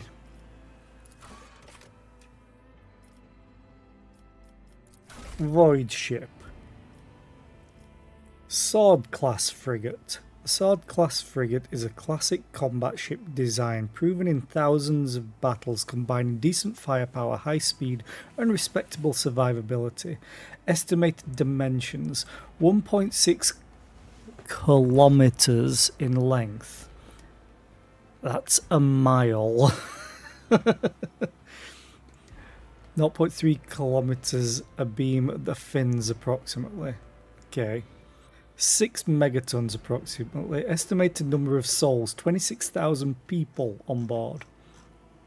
The Von Volantius flagship is the mightiest void ship belonging to the Von Volantius dynasty. Every system aboard this frigate has been tried and tested in innumerable engagements. Its weapons and turrets deliver hard-hitting volleys with pinpoint accuracy. Its plasma drives are rugged yet reliable in extreme conditions. The flagship's size and maneuverability are perfect for pursuing smaller, faster raiders and for hunting the countless pirates, Xenos, and heretics in the Coronis expanse. Numerous Von Volantius rogue traders have acknowledged the exceptional performance of this vessel, and with a few minor updates, the flagship has continued to faithfully serve on the Von Volantius dynasty. Falchion class. Frigate is a more advanced and modern design that was developed only 5 centuries ago but has already proven to be as good as veteran frigates like the Sword class. It's even longer! And then this is the exact same. Okay. So what's the difference? Firestorm. I guess it's just how it looks.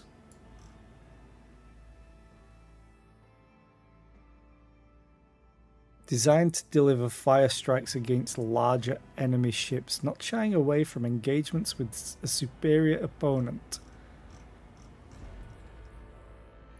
There doesn't seem to be any difference other than how it looks.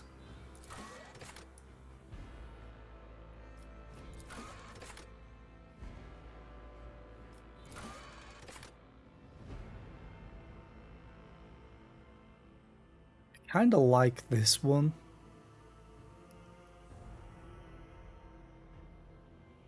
It's just the front that's a bit ostentatious.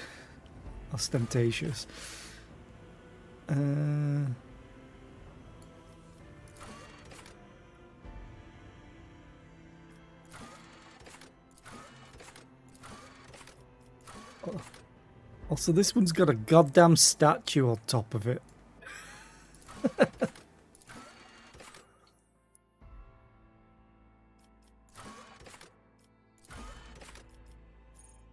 Generate random name.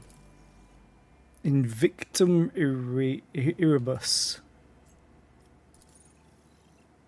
Unforgiven. I kind of like that. Daring Destiny. Well, I am on the daring difficulty. Destiny Hunter. Mercy of the Stars.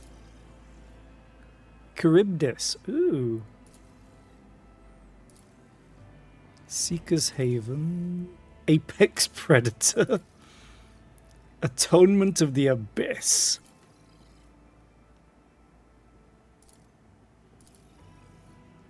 Redemption Inexorable. First Forged. I kind of like that because I'm a Forge world. Result. I do need to change. This could be an opportunity. Portrait. But I don't think there's going to be... Actually, you're not that far away, other than the fact that you don't have a beard. Oh, you're definitely a noble. Same with you. I like your hat. Oh, you look crazy. Oh, that's an eviscerator or a power sword, probably. Some of these look so good.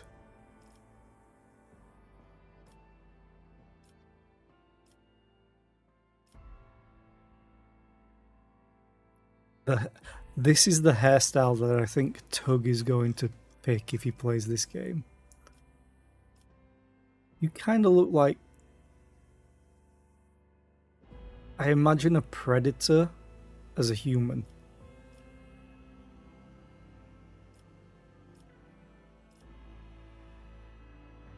Problem is with this, I really wish they had more like tech priest looking ones. I wish you could actually go as a proper tech priest. No, you got a robot hand.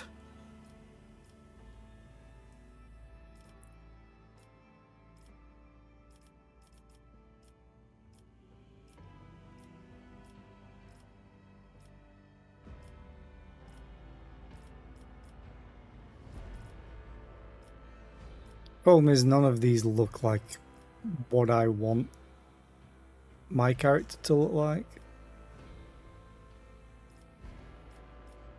So I could always go and change my character's appearance.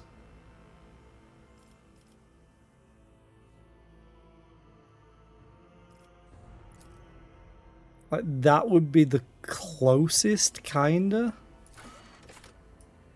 based on this. To a little degree, because at least got the hair. You can just say that I grew my beard out and got a lack of sleep and got my eye back. Okay. I think I'm happy with this. I don't care about that as much. Right. Characteristics. Coercion. To manipulate other people through intimidation and reach their desired goals via threats and pressure during dialogue. You mean choosing violence? Choosing violence sounds good. I like how demolition is based on agility. Because it's like disarming traps, but you also can arm them and then get the hell out of dodge. Okay, I think I'm happy with this. I'm gonna do an operative, I'm gonna do Forge World. I gain more crit chance. Because I like crit.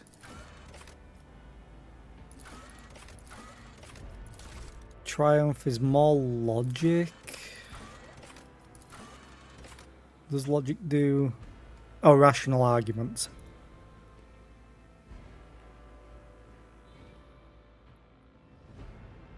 So this will be helpful in dialogue options, which I love how they give you an intelligence-based one anyway, in case you don't go fellowship.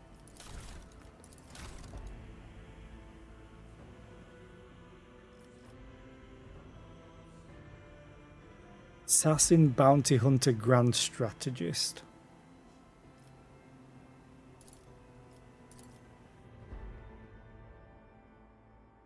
Okay. Yeah, I'm gonna go operative.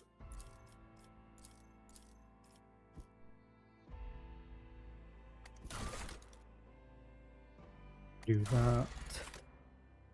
And that.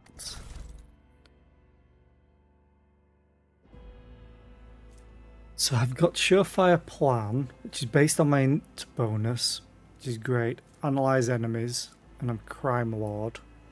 I have 55 logic. Ooh, that's good. Persuasion's terrible.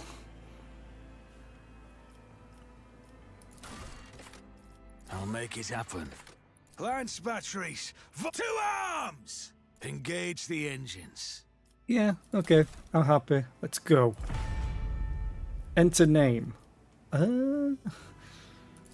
Seth, Marn, Lazarus. If it's just the first name, I'm just going to go with Zera. Intelligence affects a wide range of skills, including Medicaid, tech use, logic, and all law skills.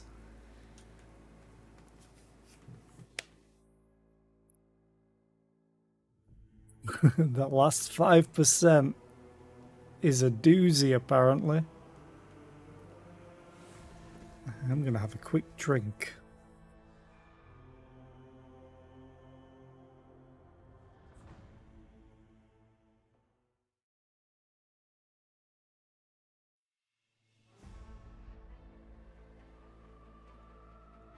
But where's the any key?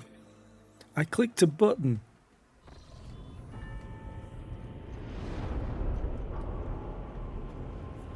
Here we go.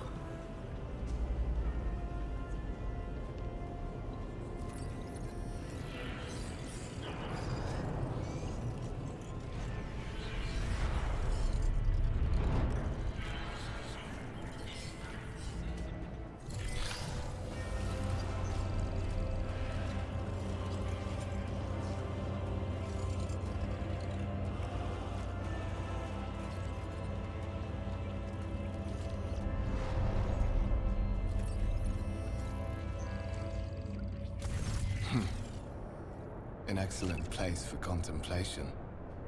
One has the best view of the cathedral from here. Mesmerizing, wouldn't you say?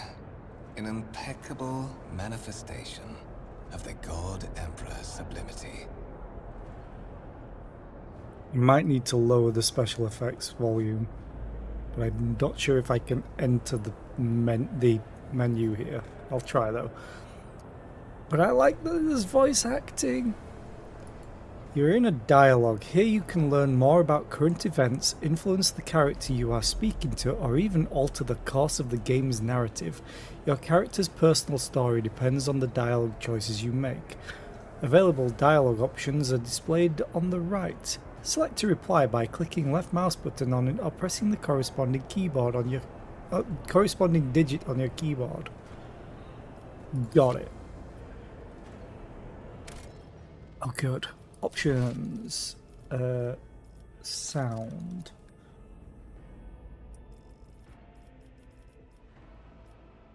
Fly. I think that's a little bit better.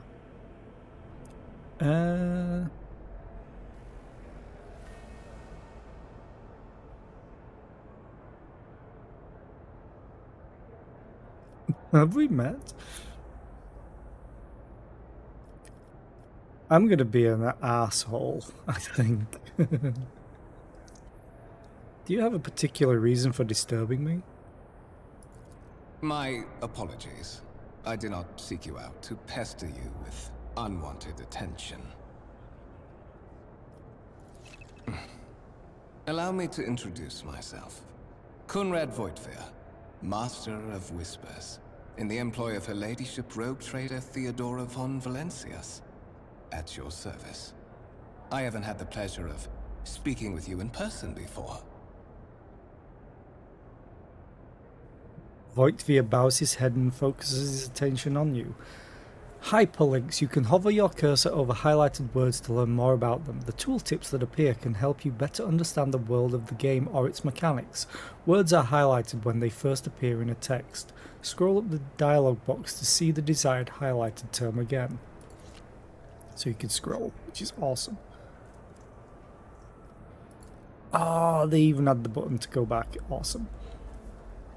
A subject of the Imperium with a unique hereditary title, a rogue trader is tasked with exploring and exploiting the still uncharted regions of the galaxy for the benefit of mankind. I'm just keeping an eye on my GPU right now, just in case. I think it's fine. Stubbs. My surname is Stubbs.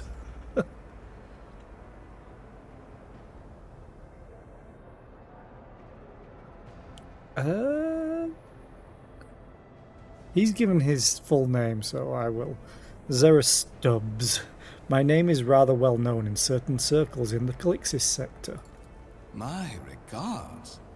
Naturally, the infamy of your achievements in the shadows of an entire sector is not unknown to me. Your enterprising spirit and, if you excuse my bluntness, refusal to die are qualities worth saluting. It is as if you were carried here on the wings of destiny itself. Voigtveer smiles faintly, but you are not sure it is directed at you. I will be frank with you. You may forget your past titles, no matter who gave them to you, or what their origins are. From the moment you and the other candidate were brought aboard this void ship, your fate changed. You now serve Lord Captain Theodora von Valencius, and carry the burden of an heir of this house. Henceforth, you share your dynastic name with Her Ladyship. Bear it with honor. Oh, there's a lot. There's a lot of options. I'm just wondering if I should turn down the font size for stuff like this, but let's see.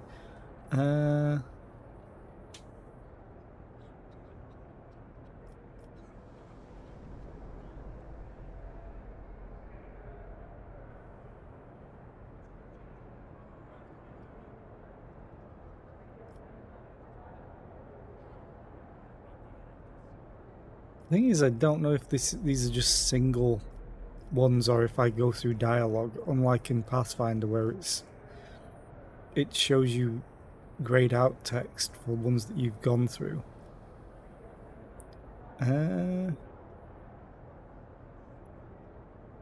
Lord Captain, a strange title for the Lady Theodora. Such are the traditions of the Imperium. Okay, good. Lord Captain is the title that was established in the annals of the Lex Imperialis at the time when the first rogue traders entered the Gold Emperor's service. And therefore, it is sacrosanct. Why am I aboard this vessel? Why have I been brought here? so that you may fulfill your blood duty. Whatever obligations you had before, they are henceforth null and void. By order of the Lord Captain, you have been requisitioned to serve the rogue trader, indeed blessed by the God Emperor. Your former position may have been different from conventional service as part of one of the institutions of the Imperium, but from now on, a different fate awaits you. One chosen for you by the Lord Captain. I advise you to come to terms with this reality as quickly as possible. You have a curious title, Master of Whispers. What are your responsibilities? To put it plainly, I am the head of the network of spies and informers who serve the interests of House von Valancius. I uncover weak links both among Lady Theodora's retinue and in the ranks of her rivals.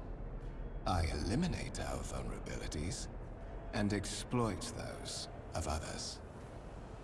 Tell me about the one on whose ship I have found myself. I would rather not discuss the Lord Captain behind her back, especially not on board her ship. No one knows better than I that whispers are wont to attract particularly close attention. Suffice it to say that her ladyship is the bearer of the sacred warrant of trade and a woman of immense power and entitlement. However privileged your position may be, I ask that you do not incur her anger by being disrespectful or obtuse. Lady Theodora despises both qualities. Obtuse, you say? Okay. Warrant of Trade, the sacred relic document that affirms the preeminent rights of a rogue trader throughout the galaxy. You say I am one of the rogue trader's heirs, so there is another candidate? It's not Tartuccio, is it? There is. And you will meet him soon enough. Okay. I assume you had some goal in mind when you decided to seek me out. Let us address it. But of course, I have come to invite you to a meeting with Lady Theodora. I imagine you have many questions for your patroness, and I'm sure she has just as many questions for you. It is regrettable that you haven't yet had an opportunity to speak. It has been an arduous voyage thus far.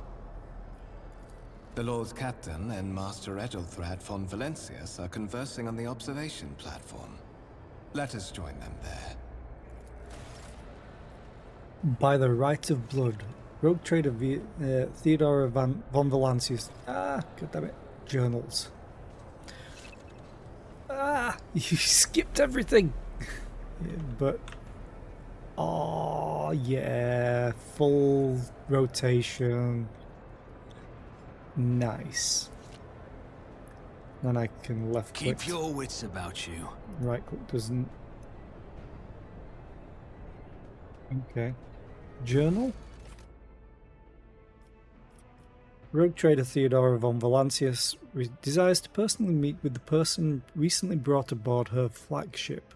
A storm is brewing over the dynasty, so the Lord Captain has something important to share with her heir, if she ever gets the chance. Okay. Is it... Okay, quick save. That was pretty fast. Interactable objects. Some objects in the game can be interacted with in a special way. They are marked with specific icons. Some icons allow you to study objects, others will transfer the character to neighbouring locations or launch a small event. These icons become visible when your character is standing close enough to the interactive object. Left click on the icon to perform the associated action. Some interactive objects, such as doors or chests, are not always marked with icons, but the cursor changes when you hover over them. Hover your cursor over the object. If the cursor changes, the object is interactable. Okay. Hold tab to highlight objects your character can interact with. Good. Okay. Okay.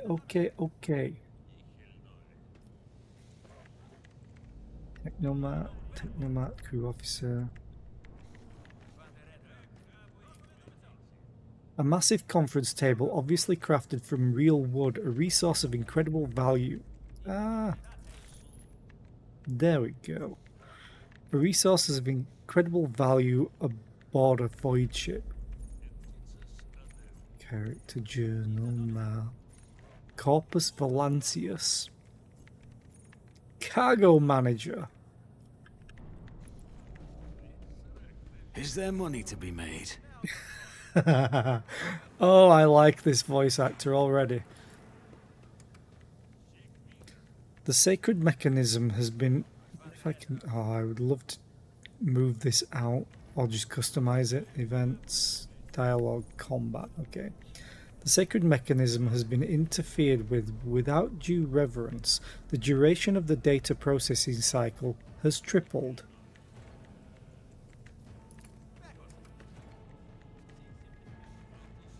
It's the same. Oh, hi. Incomprehensible information is displayed on a large screen above the cogitators. You can make out references to unfamiliar systems and worlds among the numbers and logistica symbols. Lay people interfering in the operation of the sacred mechanisms disturbs the machine spirits. In the name of the Omnisire, refrain from any further profane acts. Glory to the Omnisire, giver of knowledge. Is that all you say? I know these are just random people, but I had to talk. I heard the Seneschal gave the senior officers another public dressing down recently. I don't know what it was for this time, but Wersarian would latch onto any slip-up as an excuse to give someone an earful. Have you heard? Apparently the lower decks got a big influx of new blood after the last on-world resupply. Is there some pestilence spreading through the crew, and that's why we had to make up for the shortfall? Last time it was blue leprosy that culled our ranks. I always have a backup plan. If I see you raise your head again, I'll hand you over to the tech priests for servitorization. The crew member is hard at work, bowing his head in fear and avoiding even looking at you. Okay.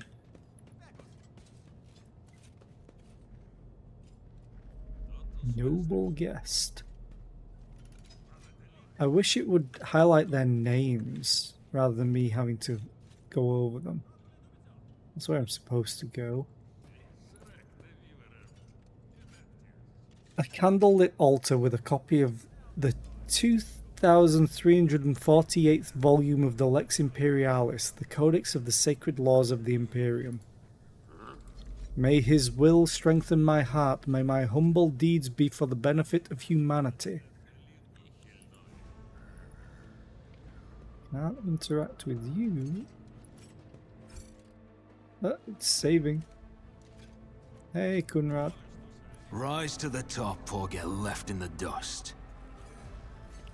Does it just want me to click? Oh, god damn it, and an ad break started. One of the Von Valancius trophy rooms. Perhaps you would like to take a look around after your audience with the Lord Captain.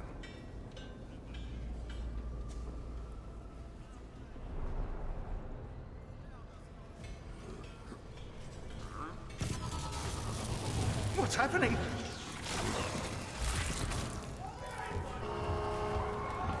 Run! The servitors have gone berserk!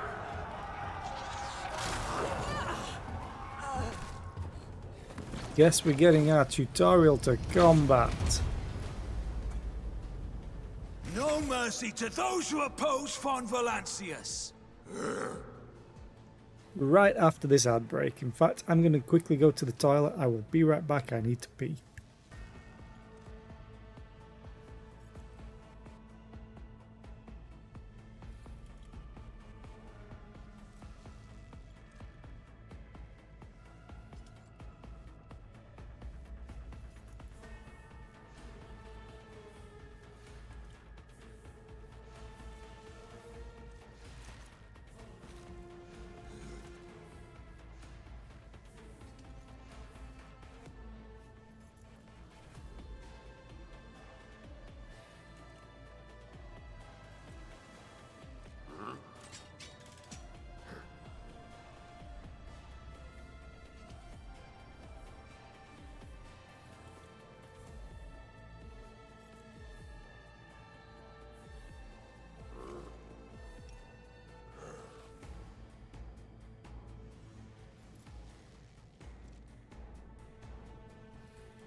I am back. I just wanted to change my stream title to include the difficulty.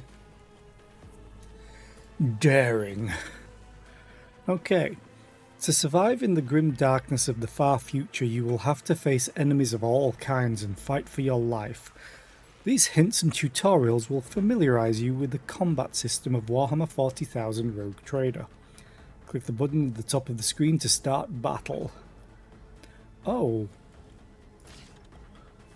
that's cool. So you have been ambushed. The battle begins. Oh, so it's already done the initiative. So these things have a lot of health. Pistol. Oh, you're gonna get stabbed. 38? I'm sorry, what now? 39 damage. Okay. All battles in the game are turn-based and take place on a grid. On their turn, a character can move, attack, and use their abilities. Select a cell within the highlighted area and double-click left mouse button on it to move the character there. Movement points determine how far a character can move on their turn. One MP corresponds to one cell on the battlefield. Moving diagonally is more costly. Every second diagonal cell uses 2 MP. That's the standard fare in games like this, and TTRPGs especially. At the beginning of each turn, movement points are restored to their maximum value. Note that once a character starts moving, this action can no longer be cancelled.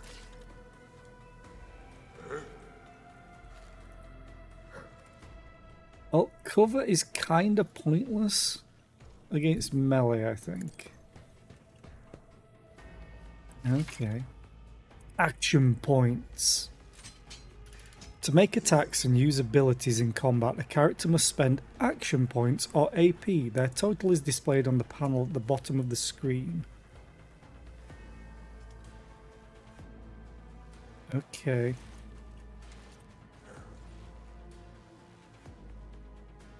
Oh, that's movement, I'm guessing. That's the AP.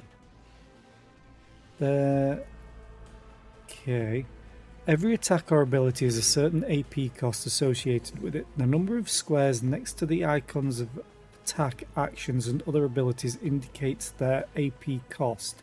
At the start of each character's turn, their AP is restored to their maximum value. Hi Ainan, how are you today? I hope you're well. Welcome into the grim dark of the 41st millennium. The Emperor protects. Yeah, Warhammer. To attack, first left click on the single shot icon on the weapons panel on the bottom of the screen. Hover the cursor over an enemy. A tooltip will appear showing your chances of hitting that enemy and the possible damage you can deal on a successful hit. Click left mouse button on the enemy to fire. The amount of damage your characters deal depends on the parameters of the weapon they are using. The effectiveness of the shot depends on the distance between the character and their enemy. When you target an enemy with a single shot, you will see 2 areas denoting the weapon's effective and maximum firing ranges. Okay. Certain abilities in the game are considered attack actions and can only be used once per turn, unless affected by specific talents or other abilities a character might have. If a character performs an attack action, they will not be able to attack again and will lose their remaining movement points until the start of their next turn. So basically you can move then attack, or you can attack. Maybe there's a talent to allow you to move afterwards. Maybe, maybe not. So I have 4 AP, I think. You like painting the minis, but you like not being broke more. Yeah, game's a nice compromise. I have literally just started. I spent like an hour and a half in character creation. So yeah, this is the tutorial. We've had one conversation, walked through an area, now we're getting the combat tutorial. So it's pretty much the start of the game. Costs 1 AP.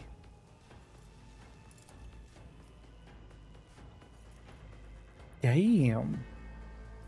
18 to 24 damage. Ooh. Okay.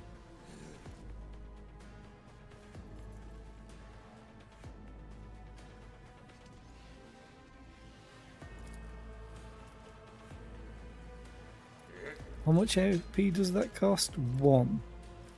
Yeah, sure. I'll see to it personally. Now they have 7 stacks, I think. Ooh. Other actions and ending the turn. When you're ready to end your turn, press space or click the end turn button at the bottom right of the screen. I've got it, but I want to shoot. 21 to 28 damage. I could potentially kill. 85% chance to hit, though. 22 damage. It feels like this does more damage than what I will remember from like Dark Heresy TTRPG. Then I can't move anymore. Oh, I forgot Surefire Plan. I probably could have killed. If the Crime Lord moves, they gain... Yeah, if the Crime Lord loses... Character sheet? Okay. Enter. You missed. You missed. I'm gonna get wrecked. Nope, they're gonna kill the cannon fodder. Joint analysis. Attack of opportunity. Characters with melee weapons can make an attack of opportunity if an opponent in an adjacent cell initiates movement. It can also be triggered by some abilities. All characters with melee weapons, including members of your party, can make attack of opportunity. The chance to hit and deal damage are calculated just like a normal attack. Ah, that sucks though, because I don't have a lot of health.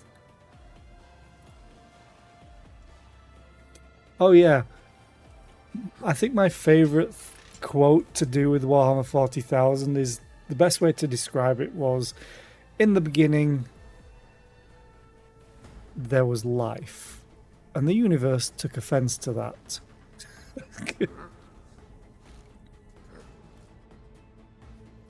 I have to see. Let's make some opportunities. I just died. Already?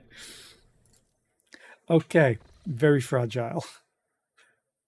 I am an operative. Oh, how long is this loading going to take? You know, this would have been avoided if the other guy attacked.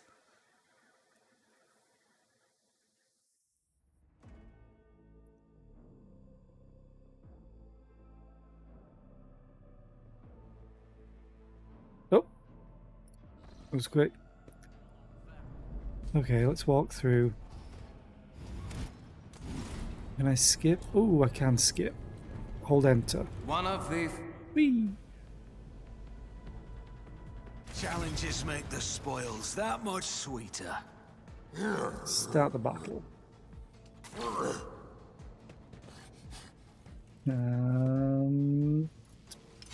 Start. Oh, they attacked twice. Okay. The thing is... Yeah. I know. What's the range on this? Okay. Don't let your guard down. Oh, now I'm in range. So, analyze enemies. Surefire Plan. Yeah. So I've used that. 22 to 31. Who if not me? And I miss!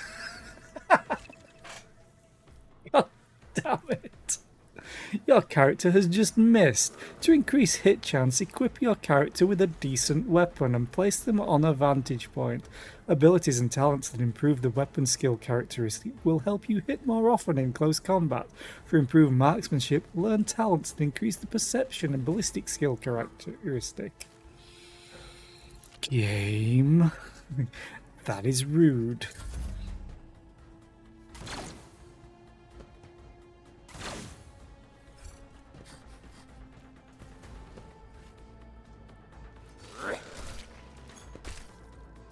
Yeah, the damage just seems really high on stuff.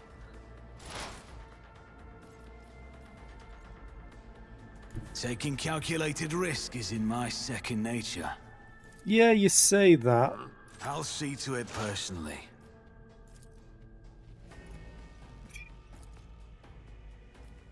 Oh, wait, 50% chance to hit? Why has my chance to hit gone down so much? Oh, wait. Still 50%. It's as good as...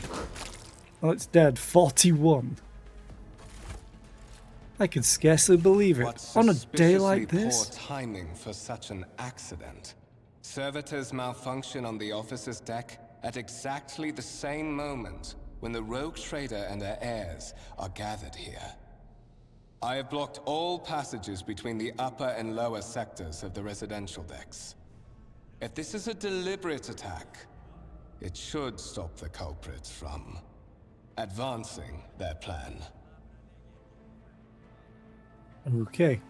Your character has just landed a critical hit that deals increased damage to the character's critical damage stat, equal to the character's critical damage stat. Characters' critical damage is 150% of their normal damage by default. However, certain talents, effects, and abilities can increase it. Each weapon has its own critical damage stat, which is added to the character's total stat value during attack. Okay.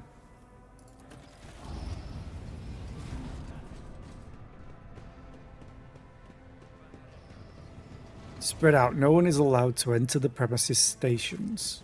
I'm afraid I must remain here. For Lady Theodora's safety, I have to oversee the execution of these orders personally. I hope you will have no difficulty reaching the observation platform on your own. It is just at the end of this corridor.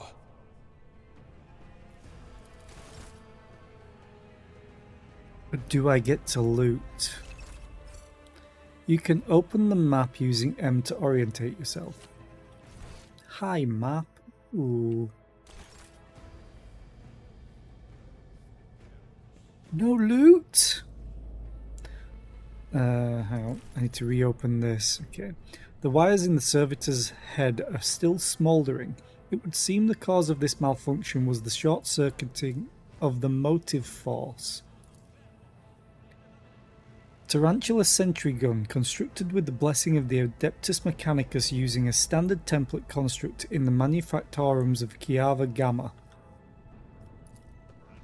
I want to loot.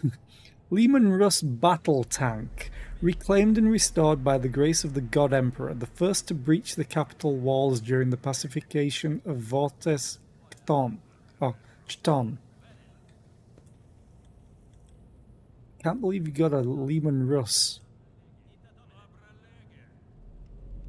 on display.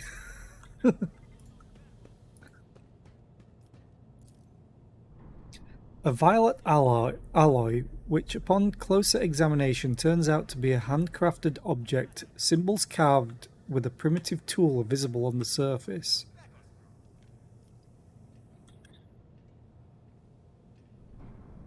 Okay. There's no more things to interact with up there. Okay. A black shard resembling obsidian. If you look closely, you can discern a strange, barely perceptible glow inside the artifact. Great. A massive golden amalgam interspersed with sparkling particles. The stone on the pedestal is no doubt solid, but its surface shimmers and changes hue, as if someone has captured a piece of turbulent sea within the rock. Ooh, it's fancy. A strange object that resembles sea coral. Porous surface is pitted, a sign that it has been underwater. I always keep my options open. A grey-green crystal with white veins. A low hum can be heard coming from the artifact. Great.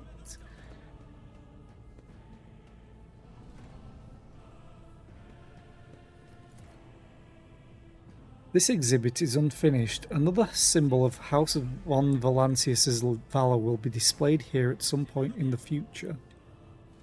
Okay. Keep your wits about you. Let me in.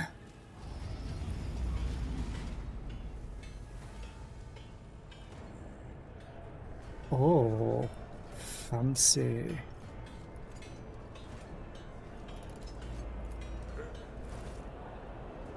The Grand Void Ship Temple occupies the entire space below the officer's deck and is lit by countless candles and lumens.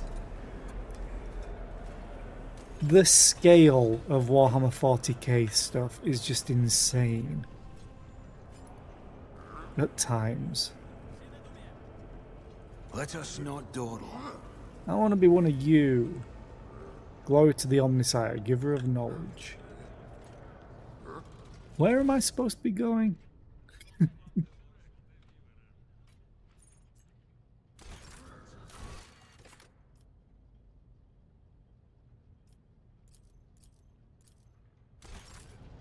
I not pin it? Okay. Or is it just here anyway? Oh, Edelthrad, I think that's who I have to talk to. Yes. I had to move 1 foot. Oh, you're not voice acted? Ah. That is simply irrational, Lady Theodora, says the man dressed in peculiar garb, his voice tight with tension, his face, half of which is covered by sin skin, is twisted in a grimace of displeasure and disbelief. Assimilation into the trade structure would be political and economic suicide, practically an admission of heresy. I do believe this person's probably about to get shot. The tall, grey-haired woman pins him with her gaze, her cybernetic eye flashing crimson, then suggests an alternative that will satisfy me. I have described the situation, no worse than my seneschal could have done. Make a decision. What will you do with Ion 6, Edelthrad? Survey the room. Your first impression of Edelthrad, who appears to be about 30 years old, is of parchment-like skin stretched over a tightly bundled mass of sinew, implants and bone.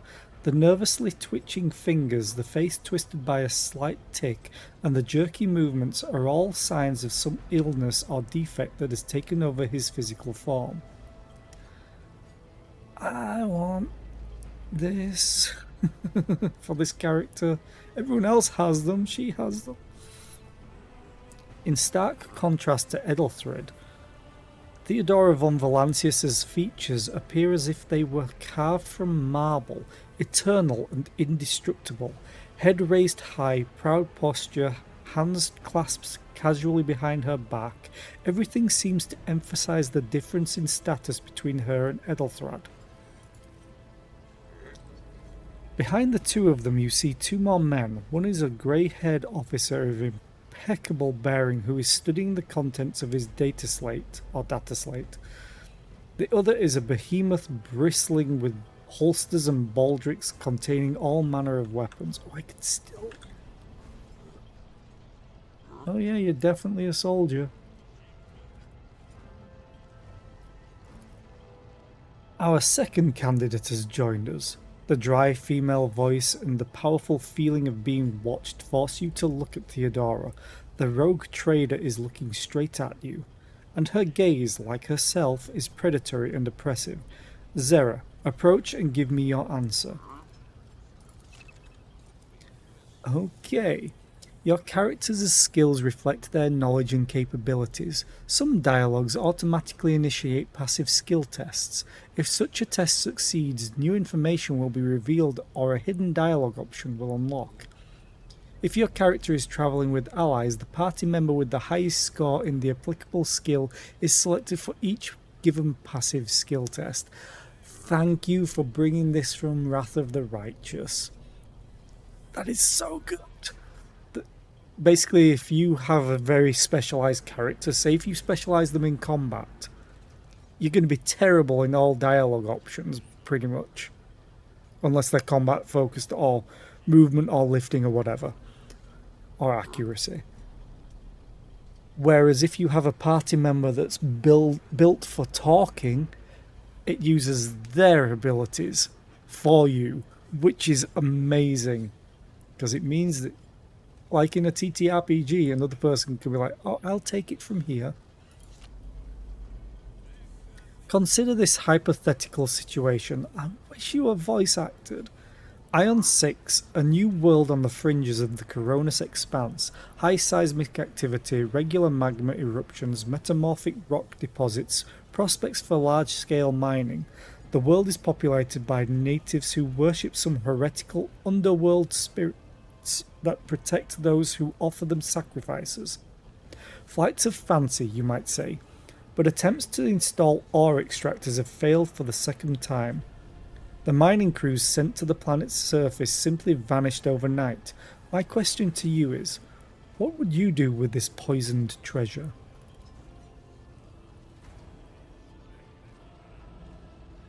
I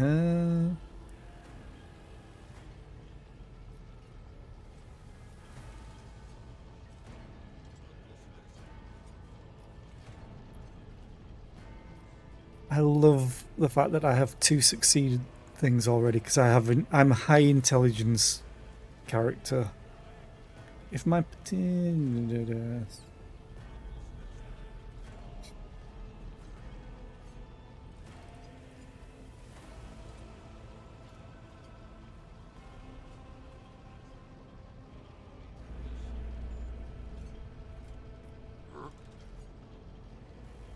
okay.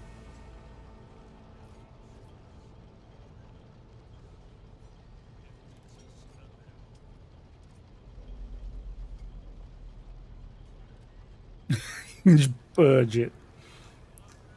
Ooh, depends how scummy I want to be. Because this would be working with them.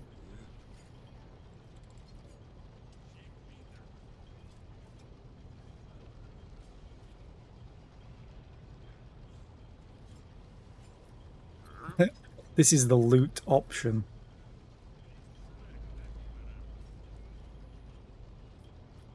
Oh man, I'm a crime lord as well, is what I'm taking into account.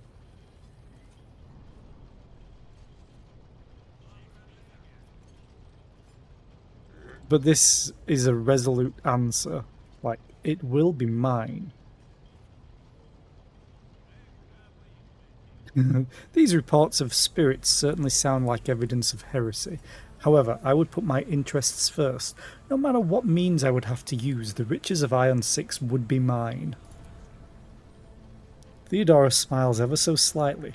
Yes, now I see the blood of the dynasty in your veins, greed disguised as pride and vanity. What say you to that, Edelthrad? There is an answer that is quite different from yours, isn't it? Edelthrad pales. Perhaps I have not yet acquainted myself with all the intricacies of serving on the frontier, but my loyalty to the God Emperor forbids even a shadow of such thoughts. Heresy, whatever form it might take, must be exterminated, and there can be no place for base ambitions. I know his tenets well, unlike our new acquaintance.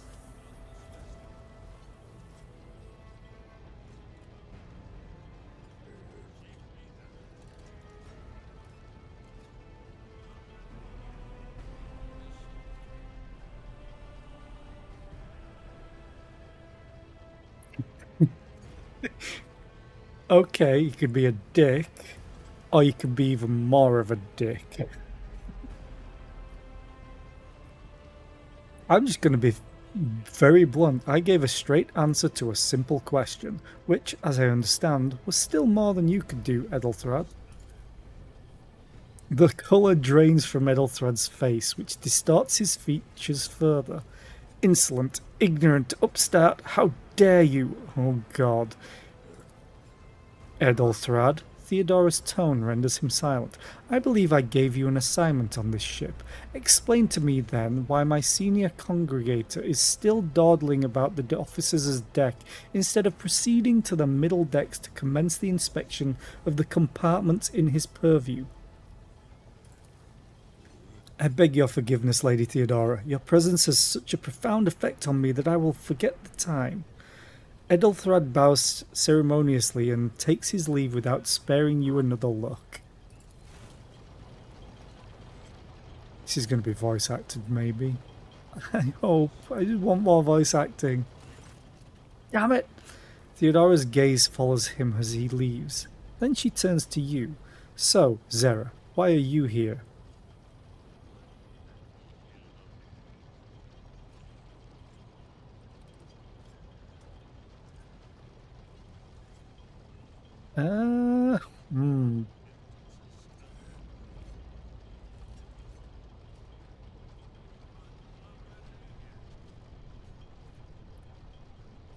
I think she would... Oh man, how would I answer this? Because this is just like an inquisitive but ignorant answer. There are questions that I wish to have answered. This means I know there's something going on, and I would like you to answer them. But that's asking a superior to answer questions she might not take kindly to. However, I think she liked how I did things just then.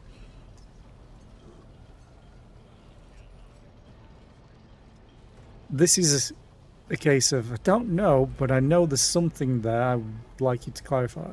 There are questions that I wish to have answered. You are direct. I approve. But you will have to wait. There is something I want you to understand first. My name is Theodora von Volantius Massimo of Scarus, or Afscarus. I am a rogue trader in the service of the God Emperor of humanity, and my rights and freedoms are vindicated by a most sacred relic, the warrant of trade, kept aboard this very vessel. Mine is the honour to venture into the darkness beyond the Imperium and carry humanity's light where powers wicked and heretical reign and bow death and ruin to us all.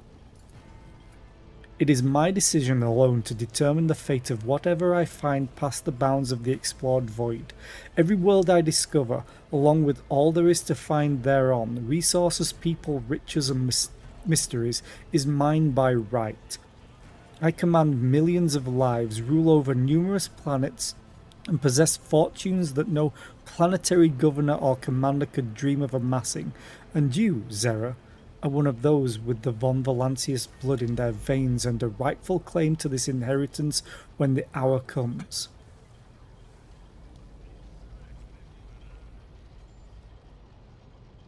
I am ready to take on this sacred purpose. Oh yes, you would be, wouldn't you? The question is, am I ready to choose you over the rest? You came aboard hours before the warp jump and have not yet distinguished yourself in any way. As things currently stand, I have doubts that you are suitable for the role of a rogue trader. Bloodright alone is not enough to earn the higher honour of becoming the bearer of a warrant of trade. Nonetheless, your abilities and talents may yet prove useful. If not for the role of Lord Captain, then for that their closest ally. Theodora sighs and looks away pensively for a brief moment. Alas, even those responsibilities can at times be too challenging for those who share your blood. Conrad Voitvia served me for many years before he made his mistake.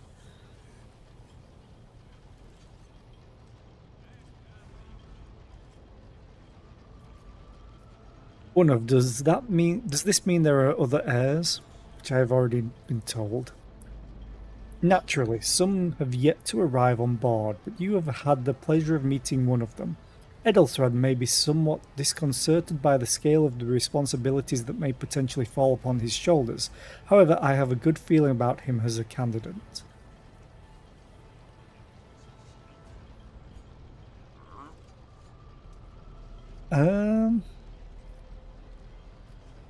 Did I hear you correctly? I want to ask this, but I don't care about him. And that would mean I see him as an option. So yeah, no. Did I hear you correctly? The Master of Whispers is related to you? His kinship to me is most distant, as is yours. Nonetheless, he does bear the name von Valancius, even if he avoids using it publicly, and as such, strictly speaking, can be considered my heir. That door, however, is close to him. Voigtvir's performance in his current role is satisfactory. Or it used to be, at least.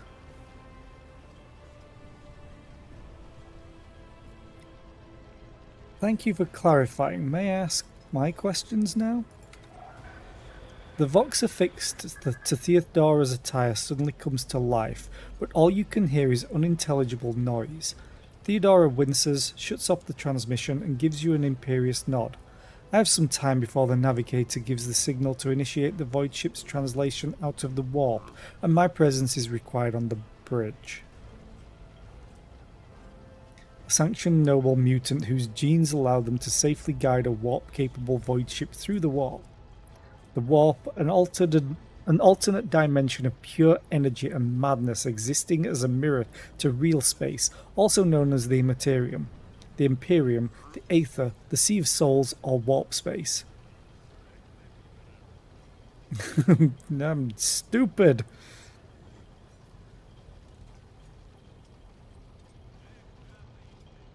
An incident took place on the officers' deck. Some servitors went berserk and attacked the crew. Is that so? Perhaps the technomats were careless during maintenance, or it could be the warp playing tricks on us in spite of the Geller field, or perhaps there is something to all the stories about the ship being possessed after all. Theodora laughs nonchalantly. The grey-haired officer gives the rogue trader a look of cautious disapproval. Lady Theodora, for the God Emperor's sake, surely you do not intend to start repeating idle rumours spread about by uneducated riffraff. Enough, Abelard. Such heresy, Jesus. Such hearsay amuses me. Idira eagerly retells me everything she learns from the whispers of her unseen advisors. She turns to you. This ship is thousands of years old. It has enough hidden nooks, malfunctioning cogitators, and unused compartments to make ignorant folk speak of spectres dwelling inside the bulkheads and plotting against those who yet live. Where is your ship headed? The Rykard system, the domain of rogue trader Winterscale, one of my peers and rivals.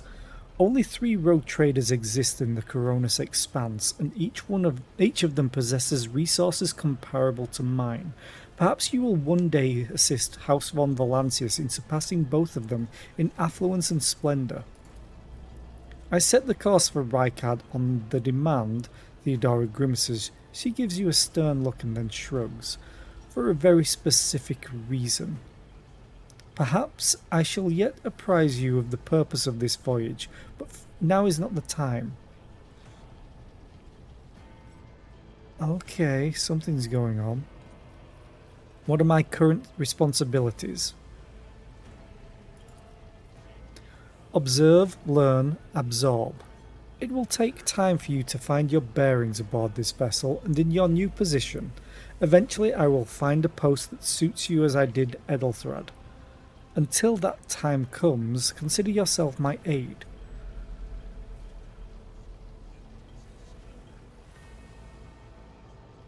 I am not going to act pompous. I have no more questions. In that case, I shall head to Theodora's Vox awakens once more. This time you pick up shouting. The Lord Captain freezes, listening to the Voxcast, then nods and draws her weapon. Disturbances reported on the adjacent decks. Seneschal, if the need arises, protect the new blood. She glances at you. It is possible that the chance to prove your worth may present itself sooner than you may have anticipated. Oh. Hi.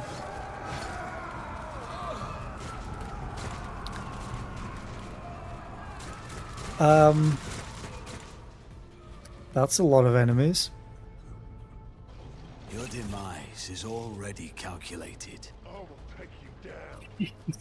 13 combatants. Great. She has 229 hit points. All combatants act in turns and their order is determined by an initiative roll. The order of turns is displayed on the left side of the screen from bottom to top. The characters at the very bottom goes first, then the one above them and so on. Okay. Got it.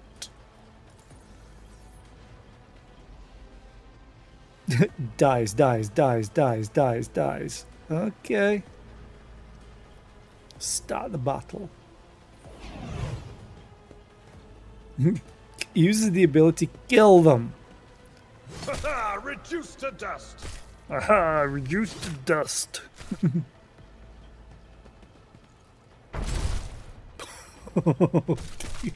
Oh my god, they just evaporated.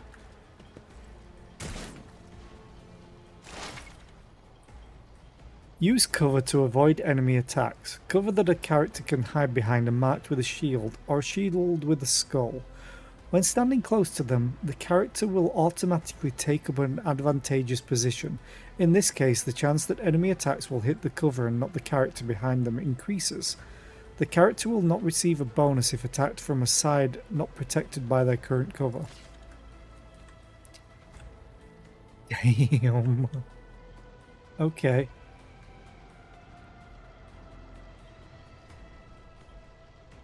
So ideally...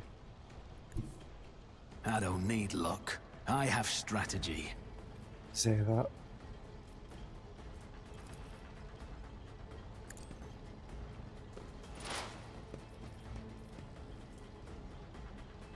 How much health do you have? Oh, you have 9 health. I didn't need to do that. I'll make it happen. Oh, good God. Did you use an ability on me or was it on them? I don't... Kill them. Plus 50 ballistic skill until the end of combat. How did I miss? Oh, distance. Reduced chance. Okay.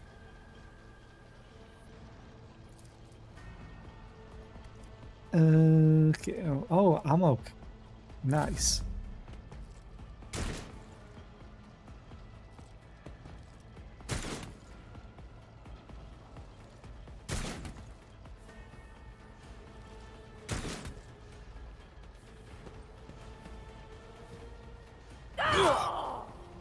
They took damage.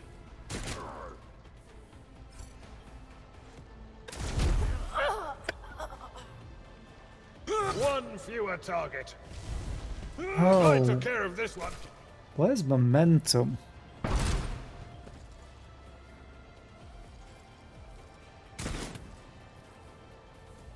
Is this momentum?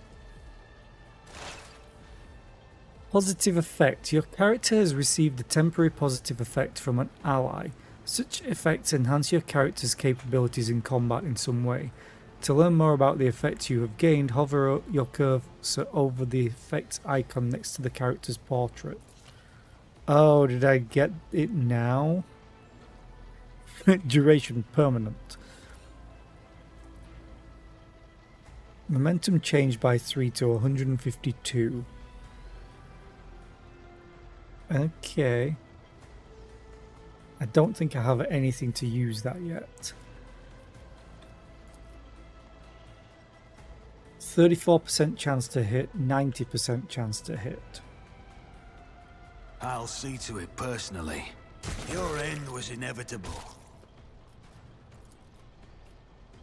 I'll make it happen.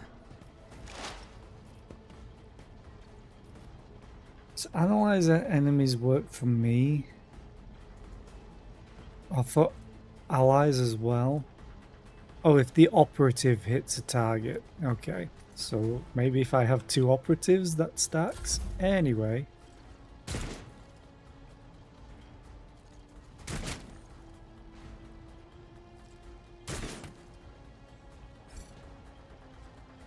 Oh, this This'll leave a scar. Yeah, just nuke them. It's fine. So he gets to move after killing. Oh, that's so cool looking.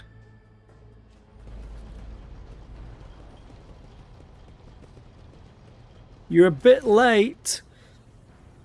Theodora waves her hand in a commanding gesture. Mort, take a team with you and clear a path to the transport line. Do not let a single Whoreson survive. The rogue trader turns her eyes to you. Didn't bat an eye when that scum burst onto the deck, Not bad. I have seen many an officer who panicked at the sight of combat on the upper decks. The false sense of security offered by their position makes them that much more vulnerable to the harsh realities of warp travel. She looks at the Vox in her hand. All you can hear is lifeless static. What is happening?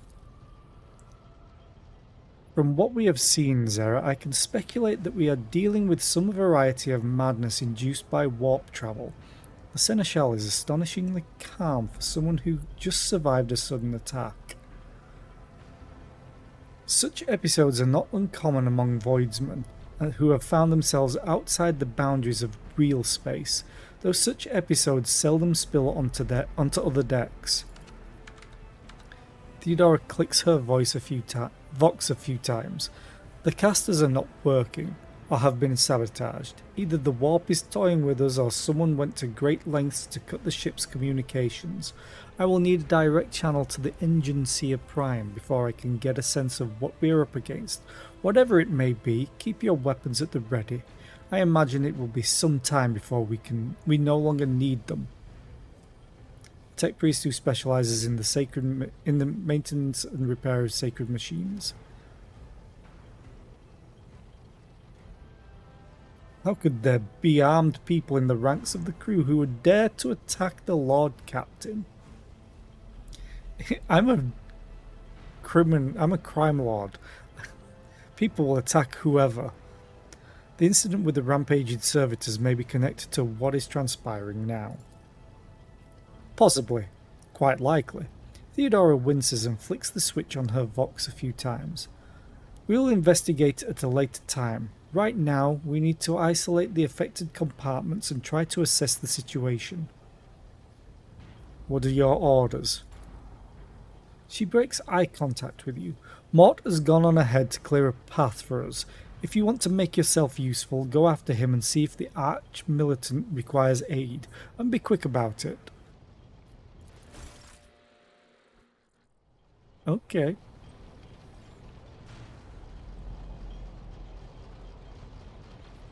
You say be quick about it, but I want to click this. The massive golden structure never stops moving for a moment. Light bounces off the orbits and figures representing celestial bodies. So where am I going? The officer's deck is under attack by an unknown enemy, so Arch-Militant Mort is left to clear the way to the lift leading to the upper decks. The officer has not returned yet, so it is time to find out the cause of the delay. I always have a backup plan. Fairly sure he went off this way anyway. Which makes sense with the level design. Oh, hi. What are you firing at? Oh. Heretic Cutthroat. Heretic Cutthroat. You know, I wish I could help you guys, but you seem like you've got everything under control right now. If you could hit, but I know that it's not possible to hit everything. Rise to the top, or get left in the dust. I like how he's just out in front. Ooh.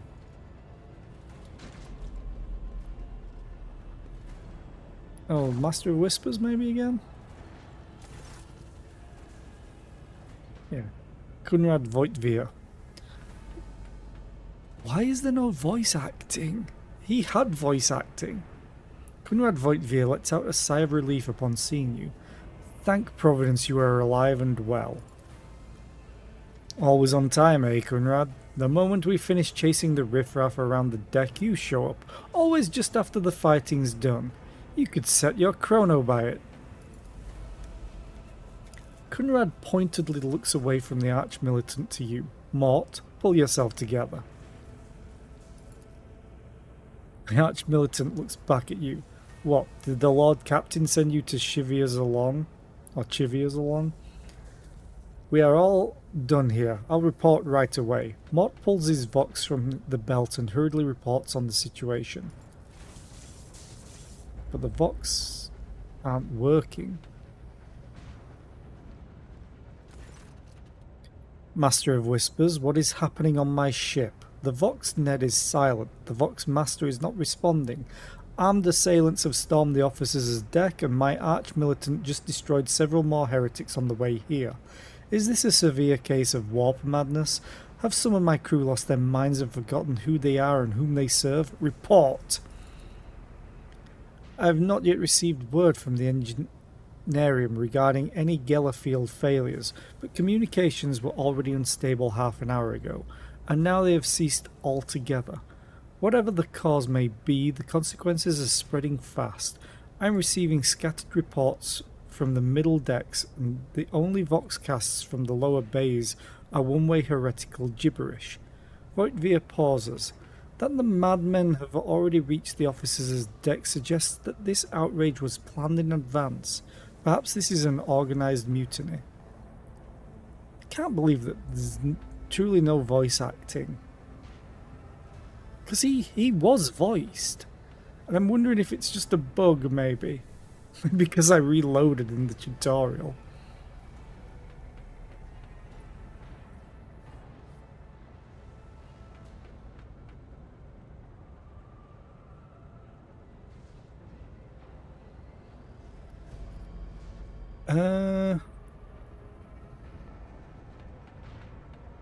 I'm going to be very direct, like a surgeon.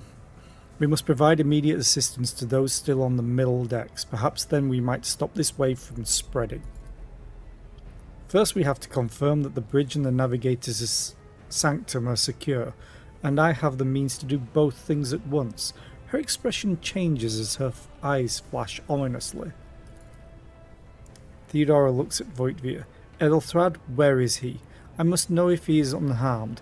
A psyker aboard a ship that is potentially being assailed by the warp could pose a greater threat to himself and others than a whole army of madmen with improvised weapons.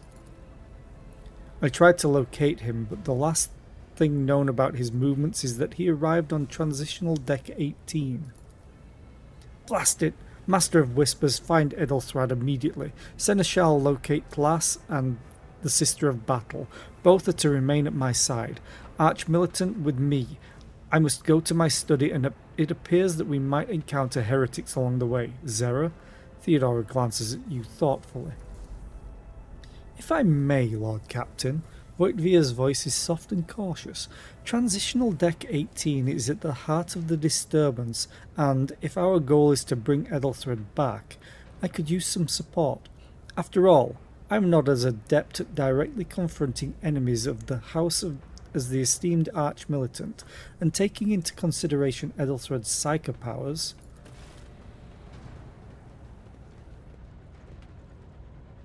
we all run off. Then it's settled. Zera, find Edelthrad and bring him here, in whatever state you find him. This elevator, she points at the massive doors, leads to restricted compartments such as my personal chambers and the bridge. Do not let me down. I require you both. Do you understand?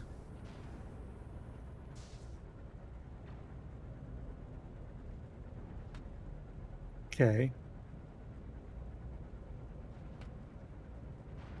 I cannot promise that I won't lose him. I shall do everything in my power. Theodora hisses in fury. Not everything in your power. You will do as I say. I'll have your heads if you fail. Is that clear? Then move out. Mort, come. Oh, she didn't like that. Okay. I guess I should have been like, yeah, sure, I'll do it.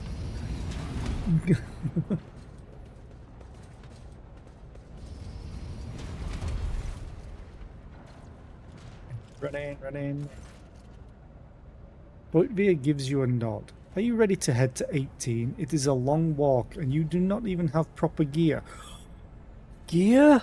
Loot?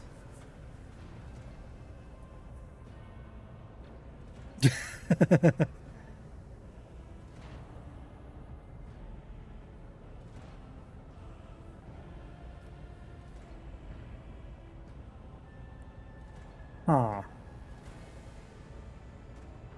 I don't want to piss him off, but the Lord Captain said it.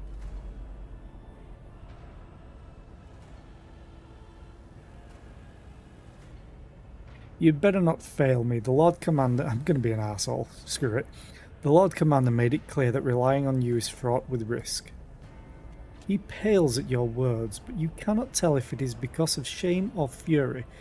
I see you have quickly earned Lady Theodora's trust if she is already sharing her closely guarded secrets with you, but that is no longer relevant.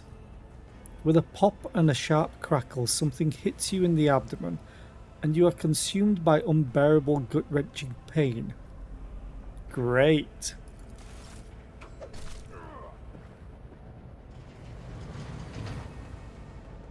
I promised you a special destiny, Zara. It is time to fulfill it. Awesome! When in doubt, save.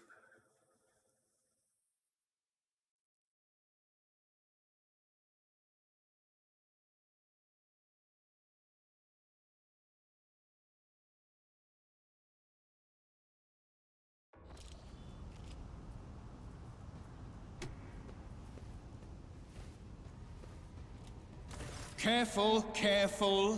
Be gentle with our guest. He has an important mission to complete during our visit to the Warrant Chamber. And for that, I need him breathing. Oh, you are back with us, I see. Delightful. Can't help but notice that they're talking again after load. I hope I didn't miss a bunch of voice acting then.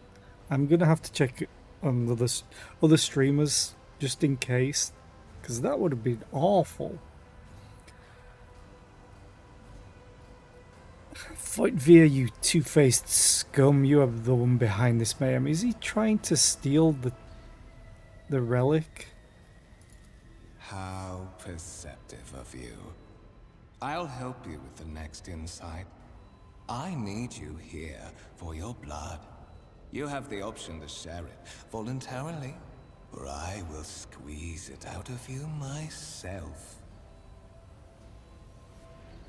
Great. We are in the anteroom of the Warren Chamber, this void ship's most hallowed vault. There, beyond those gates, lies the relic that gives Theodora all of her power. The sacred Warrant of Trade. Only one obstacle remains on my path to obtaining it.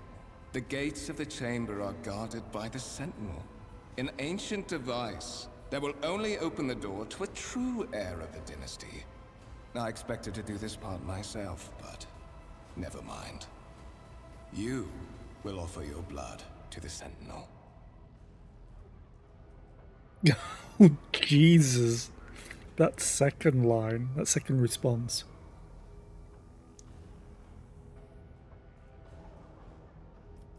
What is it, inbred? Is your blood too thin for the Sentinel?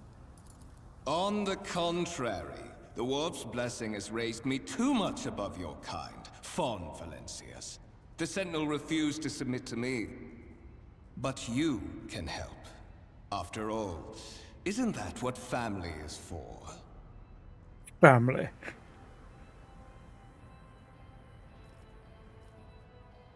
Why are you doing this? I'm just going to ask it, but it's a stupid question. Why? Because I am following an order. What is happening on this ship right now has been in the making for a very long time. All that remains is to obtain what my master sent me for.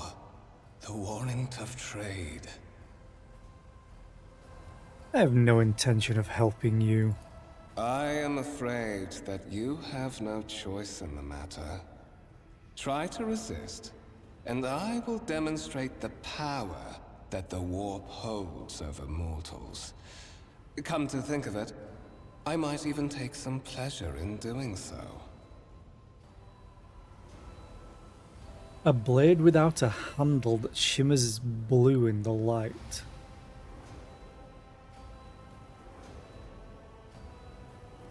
To the void with you. Okay, one of the available dialogue options requires making a skill test. Unlike with passive tests, which are made automatically, in this case you can decide whether or not to select an option, the consequences of which will depend on the result of the associated test. Success or failure affects how the dialogue will develop. Depending on the context, you might change the course of the conversation, alter the character's attitude, or perform an action whose consequences will only become apparent later. Hover your cursor over the dialogue option that requires a skill test and you will see a tooltip detailing your chances of success. The number after the skill's name indicates the difficulty of the test. Once your character starts travelling with allies, the party member with the highest score in the applicable skill will be selected for each test. But it's not listing anything. Fight the voice in your head. Oh, I forgot to read that crap. There is an ad coming up though, so maybe I'll wait to read it, because hopefully it will trigger almost immediately. Come on, ad, you got this. You got this. Come on, you can do it. There we go. I'm gonna wait.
Do do do do do boom boom boom boom.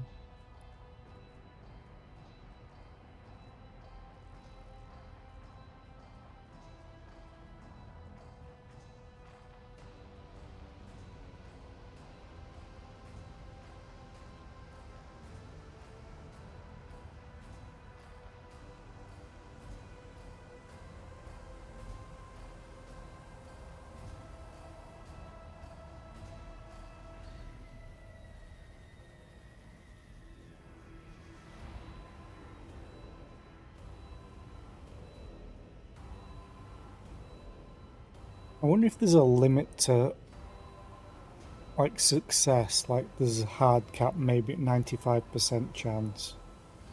So you always have a chance to fail. Ding ding ding ding ding.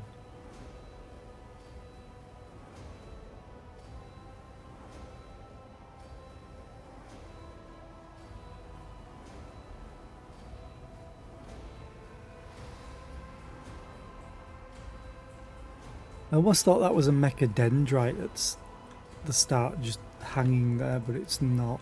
It's a gun. Okay. The blade flashes in the dim light and drops of blood appear on your palm. For a brief moment you feel nauseous. Your head is spinning, and then quiet whispers begin to flood your mind. More and more sourceless voices echo each other, drowning out your own thoughts, replacing them with a singular urge. Go to the gate. Go to the gate. Go to the gate. Fight the voice in your head. Get out, I'm not your puppet. Protocol. The voices in your head giggle and mock your desperate outcry. You feel this intruding influence forcing you onto your feet and making you take a step forward, the gates looming in the center of the chamber.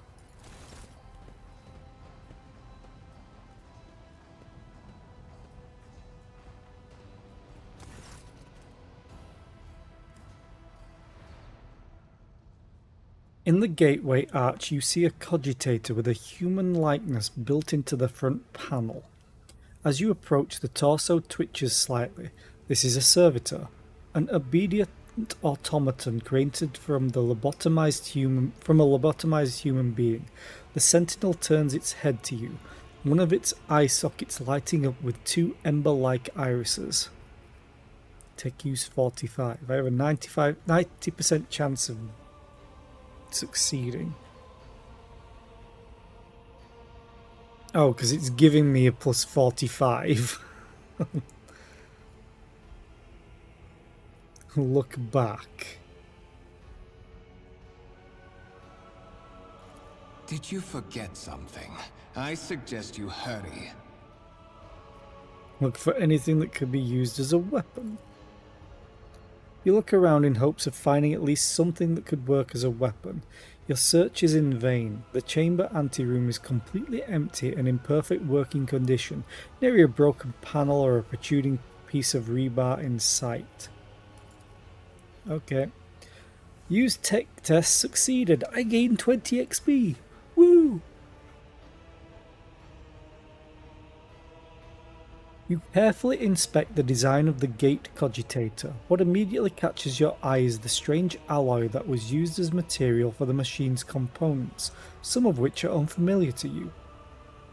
You suspect this might be some kind of archaeotech relic. An incredibly rare and powerful piece of technology from humanity's ancient past. The servitor on the gate begins to move. With the screeching and groaning of metal, it leans forward, closer to you. Its lower jaw opens with a drawn-out shriek, much wider than the jaw of a living human could. The servitor's mouth is filled with sharp metallic fangs that glint in the dim light. The vid screen to the right of you lights up, showing strings of mysterious symbols on a green background. A whisper runs through your consciousness, insisting, demanding sacrifice. The voices that filled your head after Voitvir wounded you with his blade did not go away. On the contrary, their source coiled itself into a tight knot somewhere in the depths of your mind. Examine the sentinel. The servitor looks noticeably different from the ones you are used to. Its skin covering is stitched together with copper thread, and it has metal hinges in place of the standard joints. It seems that the creators of the Sentinel did everything to ensure that the service life of this unit would be much longer than that of ordinary automatons. Place your hand into the Sentinel's maw. The Sentinel's jaws clamp around your hand, puncturing your skin and sinking into your flesh. A few dark drops fall into the servitor's throat, and immediately you hear humming as the servo motors start up and pumps stir into motion. The vid screen of the cogitator flickers. Several long minutes pass. The Sentinel's jaws remain closed, and you are beginning to feel sick. Perhaps if you were to lean against the gate, you could catch your breath. Maybe even close your eyes and pretend none of this ever happened. High levels of caustic humors. The subject is in a state of heightened stress. Do you require assistance? You do not understand where this quiet voice is coming from. Crackling like static. Is it the sentinel, the cogitator? Is it a figment of your wary mind? Whichever it is, you can clearly hear every word.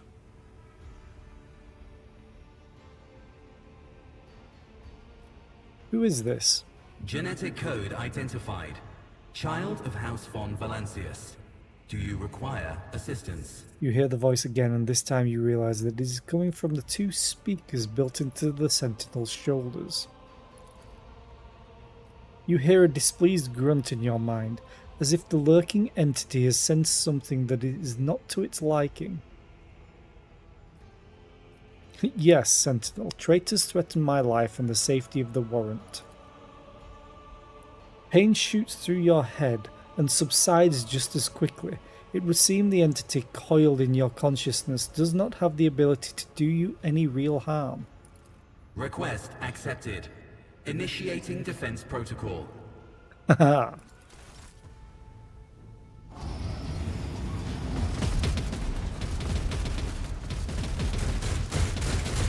We got turrets. We got flamers. Well, there is still another way.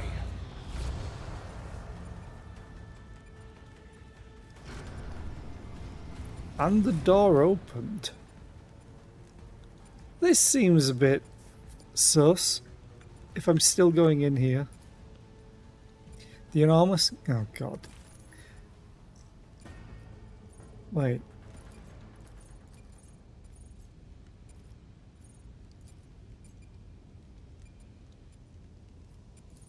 Okay, the enormous gates match the importance of the thing they protect. The massive doors are made of heavy metal and look impregnable. This seems like a dumb idea for me to do. I'm going to quick save though. What is this? Old injury, stack 1 of 20. An injury that wasn't healed in time. It can be healed with a medkit, but it requires passing a Medicaid skill test to succeed. Too many injuries reduce the character's resolve and cause trauma. Okay. Visit the void ship or try to use medkit to remove the injury. Okay.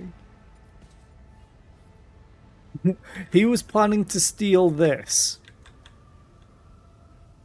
I don't think he realizes the size of the thing. He probably expected it to be like a page, maybe. Let it be known that by my will and by the true words of this document, I appoint this person to... Oh, God damn it! Why is it so quick?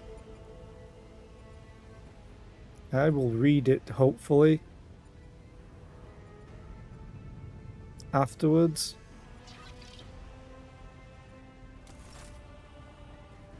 Escort the child of the house to safety. Oh, I wouldn't let... I hate it when it's too quick to read out loud. The servo skull's creaking gradually returns into incomprehensible words. Escort the child of the house to safety.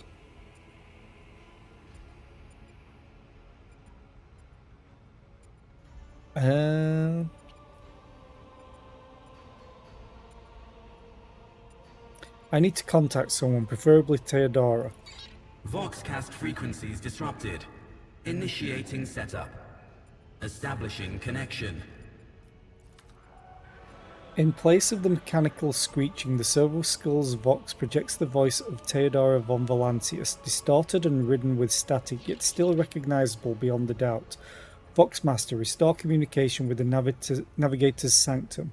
I am trying to contact the bridge. If anyone can hear me on this frequency, regroup all available forces and head to the upper decks at once. I repeat, regroup all available forces and head...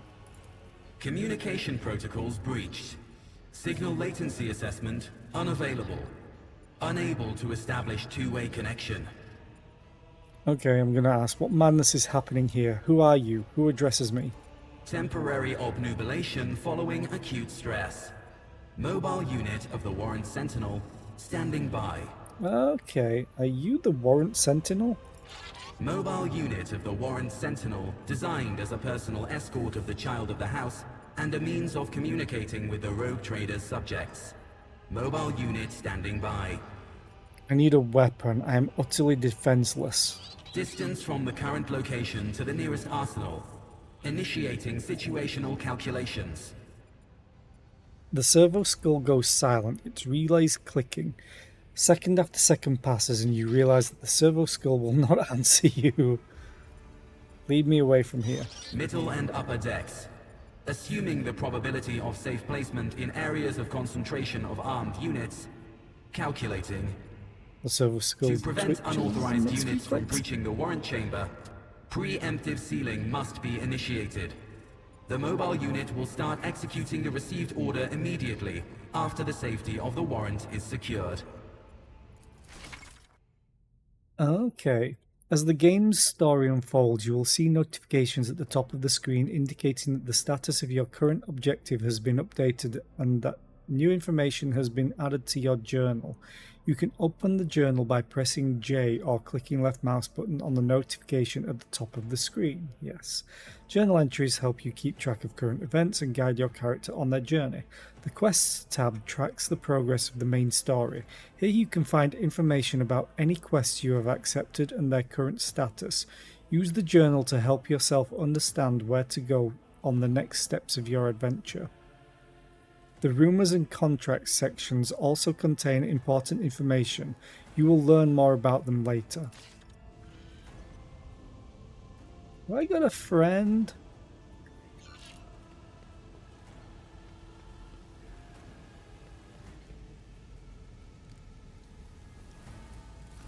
Seal it.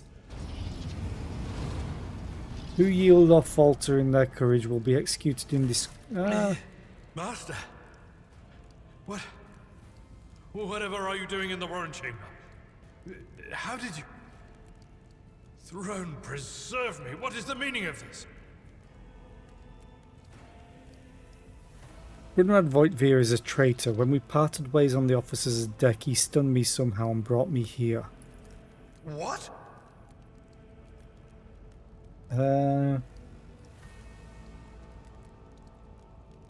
He intended to take revenge on Theodora for something, and trying to reach the warrant was somehow part of that plan.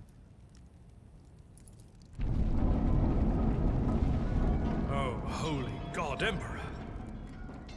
I presume he is the one responsible for the mutiny. And, Master, I wish to remind you that you are to refer to the Lord Captain as Lady Theodora. Will people just decide on what her name is? We heard Theodora, we've heard Theodora.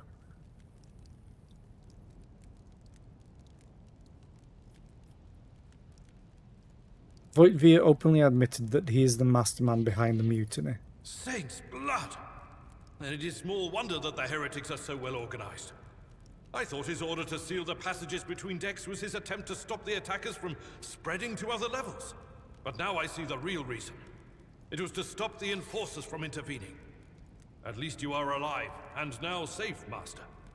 Alas, I doubt we can afford to look for a compartment to sit out this disaster. You're in a bad way. I can treat your wounds. I have a Medicaid kit with me. And, for the love of the throne, now is not a good time to be walking around the decks without means of self-defense. Here. Loot. I'm so happy. While fighting, your character can lose some of their wounds. Your character has suffered an injury after being attacked by Conrad. This happens when a character receives damage that exceeds 50% of their maximum wounds within one round. The exact percentage of wounds a character must lose for this to happen may vary depending on the difficulty of the game you choose. Injuries reduce the character's resolve. When a character initially suffers an injury, it is considered a fresh injury during the first 3 rounds. Once 3 rounds have passed, the fresh injury becomes an old injury. A fresh injury can be healed using a medkit without passing any skill tests. Old injuries can be healed with a medkit, but they require the character administering the treatment to pass a Medicaid skill test to succeed. Use medikits to restore wounds and heal injuries. Note that when a character loses all of their wounds, they fall unconscious. Once combat is over, the wounds of all party members are replenished automatically. but any injuries they may have sustained remain. Those can be healed with a medikit. Medikits can only be used by characters who have the field medic feature, base skill Medicae, or have taken Medicae skill advancement at least once. Whenever a character uses a medikit in battle, a Medicae skill test determines the number of wounds that will be restored as a result. And it's intelligence based. Abelard can heal your character's injury. Left click on Abelard's portrait, select the medikit on the panel at the bottom left of the screen, then use it on your character. Abelard needs to be standing right next to your character for him to administer the treatment. Okay. Look no further. This wound will make a fine scar. I won't forget this. Oh, you've got new items. All items are added to your inventory. You can open it by pressing I or clicking on the bag icon on the right of the screen. On the inventory screen, weapons, armor, and other items can be equipped or interacted with in other ways. Medikits can be used to replenish wounds and heal injuries. But you replenish them all after battle? Got it. I. Not you. Me. I really have nothing. I have a sniper. Oh, I'm glad you didn't change my outfit. 15% armor. The character wearing this armor will dodge 35% of average enemy attacks in this chapter. This armor reduces the incoming damage of average enemy attacks in this chapter by 10%. Ooh.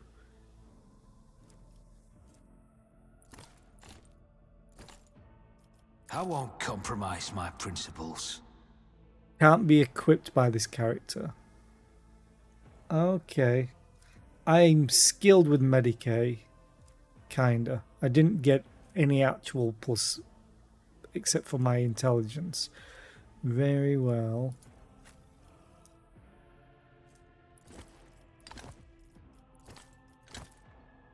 Guess I'll give both. 5% of Mechanicus Creations cargo. I might just leave it there. They still have the old injury. That is a noticeable improvement. Now you're prepared for the trials ahead. The lower decks are teeming with heretics instigating the rabble to revolt. But that is the least of our problems. The ship's enforcers are rounding up the scoundrels and suppressing the resistance. The situation on the middle decks is much worse, although strike teams have already been dispatched there. All communication with the bridge and the engineering bay was lost. So, apart from scattered voxcasts, we have no information to go on. Yay! But that is not the worst of it all. All these jolts and shaking are most alarming. These are signs that the navigator and the master helmsman are having difficulty translating the ship out of the warp and into real space. I fear that they may have already lost control. We must reach the navigator's sanctum and get a handle on the situation. If we can manage that, some aboard this vessel may yet survive. What exactly has gone wrong with the translation? I am no helmsman. Oh, God Emperor preserve me, navigator. However, I've spent my entire life aboard void ships equipped with warp drives, and I know that portents such as these do not bode well. It could be that the Gellerfield has faltered. Perhaps the navigator was struck down by warp corruption and is fighting for the last shreds of his humanity as we speak. Yeah, that's not a good thing. If we get thrown off course, we will be forever lost in the war. Naturally, we would likely not have long to live in that scenario. But I will not resign myself to such an outcome just yet. How did you find me? You sent me a Vox message. Specifically, a Voxcast on the officer's frequency, which I had the good fortune to receive. You mean to say you did no such thing? I think the Warrant Sentinel may have sent that message. It appeared when I opened the chamber. Warrant Sentinel? The Lord Captain barely ever ventures down to the chamber, and I was at her side only once or twice when she did. And I did not see anything of the sort. The Warren Chamber is an ancient and rather sacred mechanism that the ship's tech priests treat with the utmost reverence. I assume that whatever it is that you did, you must have activated certain processes and caused the Sentinel to awaken. But then, why did none of it happen when Lady Theodora did the same? She was grimacing in pain by the looks of it. Maybe she's been infected by something? What can we expect to find in the Navigator's Sanctum? During warp transit, the Sanctum is closed to all who are not involved in traversing the Empyrean. And for good reason. For the Navigator to open their third eye and perceive the way, the Sanctum must be bathed in the energies of the Immaterial. Only a Navigator can withstand such an ordeal. For the rest of us, any contact with the warp is fraught with perils such as loss of sanity, spontaneous mutations, and death. Abelard does not bat an eye as he lists all the horrors that you are about to face. Yay! I heard one of Theodora's Voxcasts. Lady Theodora's. Yeah. Which one? The last one I received was about the Navigator's Sanctum, and that was a good while ago. In any case, let us hope that the Lord Captain is well, and safely in charge of the ship's defense. In the meantime, we must do all we can to prevent the ship from veering off course. Well, the Imperium... He might like it if I give him his title.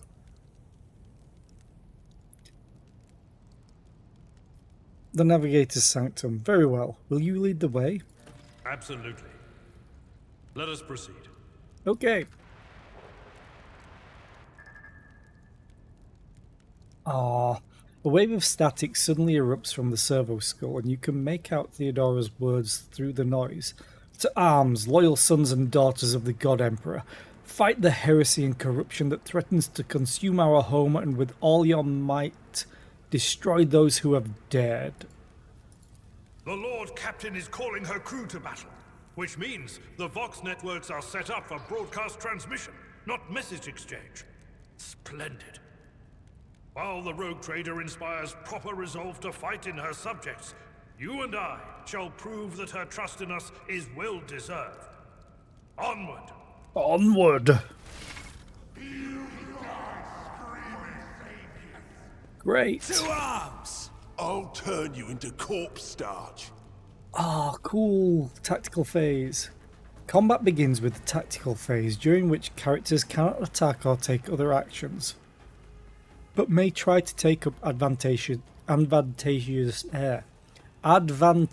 positions. There we go. Select a character by left-clicking on their portrait at the top of the screen, then click left mouse button on the cell you want the character to move to. Red cells are areas inaccessible to the character. During the tactical phase, each character in the party may move up to their maximum movement points, but cannot position themselves adjacent to an enemy. Press space to start the battle. I need cover. Cover would be good. There's no cover. That's the problem.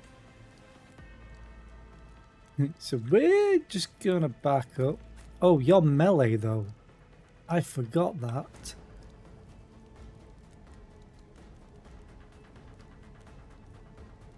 So maybe I should move up.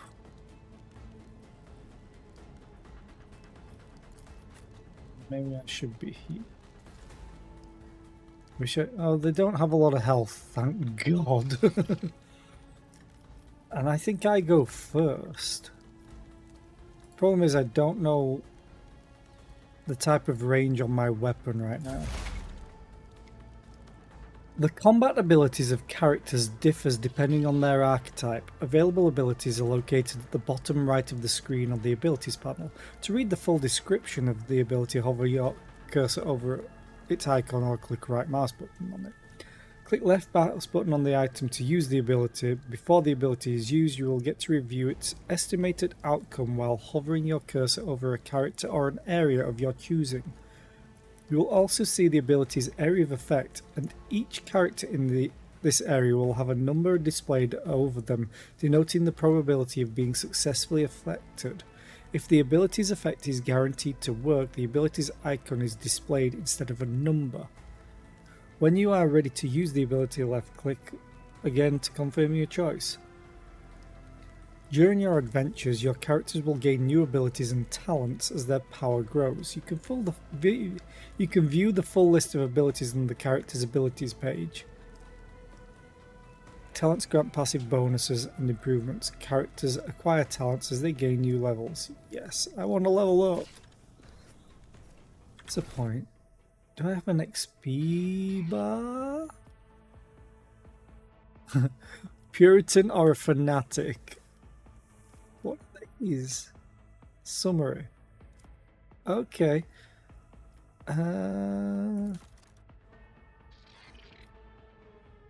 Oh. You only need 100 XP for next level. Need 49. And you are exactly the same. Ooh, if they share XP properly, I will be so happy. Anyway.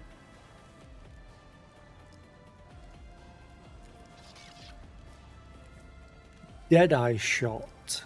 Armor penetration. Costs 2 AP. Single shot with an equipped range weapon. A precisely aimed shot with a plus 50% bonus to the effective range of a weapon and a plus 10% hit chance.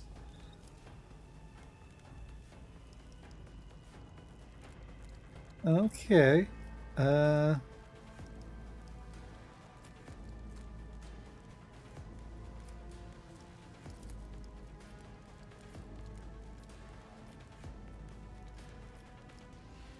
Who, if not me? It's as good as done. Surefire plan. Deadeye shot. I just want to see what it does. 21 to 28 damage. 95% chance to hit this time. Another enemy down. 38 damage. Oh yeah.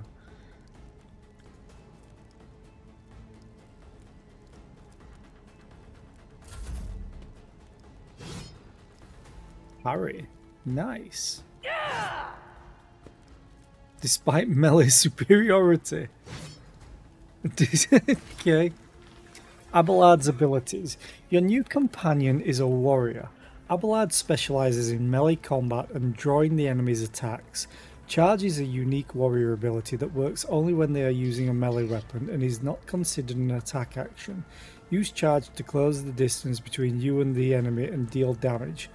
Click left mouse. If an enemy is in direct path of charge, Abelard will attack them and will still be able to use an attack action afterwards if he has not used one this turn. Note that charge can only be used if the character is 2 more cells away from their target. This character is using a melee weapon. Melee attacks require the character to be adjacent to the enemy. To make a melee attack, left click on the strike ability, then on the enemy you wish to attack. Unlike single shots, melee attacks hit automatically with no need for a roll. The enemy will try to dodge and parry the attack if they are using a melee weapon of their own.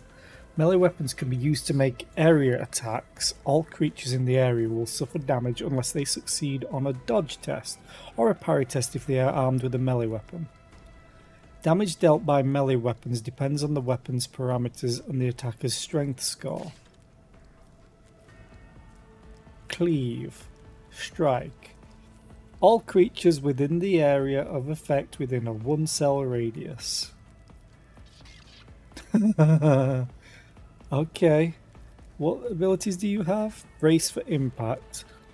A Navy officer. Oh, he's a Navy officer. Okay. Then charge. Which I can't do. Unless I can do it afterwards. Ooh.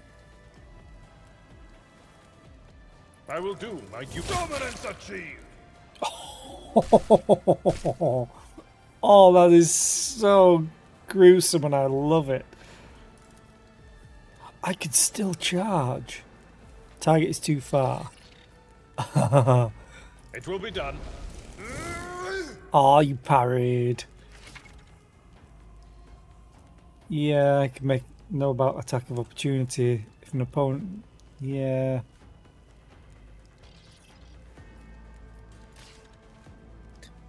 What determines parry? Calculated with dodge, cover, parry, and deviation.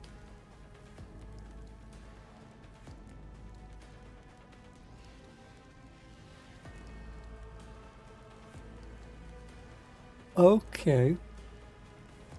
So I hit, they didn't dodge, but they parried. Oh, they have a hit roll 14, less than 100%. Oh, Christ. Triggered auto hit due to melee attack. Did I just roll a 14 anyway because it's a hit roll? But it's not a hit roll. Dodge. 96 greater than 4%. 30, 55, 25. 25 minus 17. Oh, okay. So that's 8, and then times minus 0.5. Maybe that should be minus 0.5 times the number, but whatever. So 8 divided by 2 essentially becomes 4. Not sure where the 96 comes from. Oh, unless it's just 100 versus 100 versus minus whatever the dodge chance is. But that wouldn't really make sense. I'll have to wait until we get better characters to see what happens. Anyway, end turn. Oh, you hit me for 0. Go hand in hand.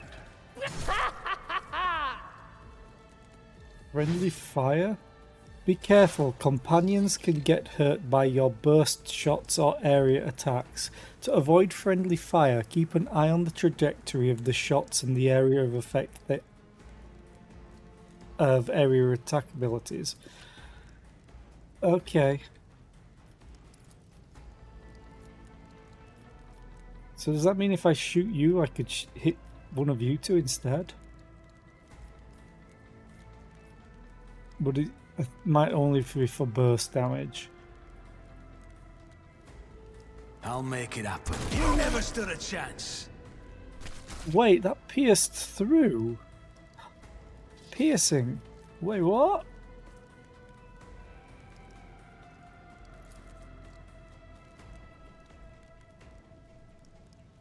Is that armor penetration?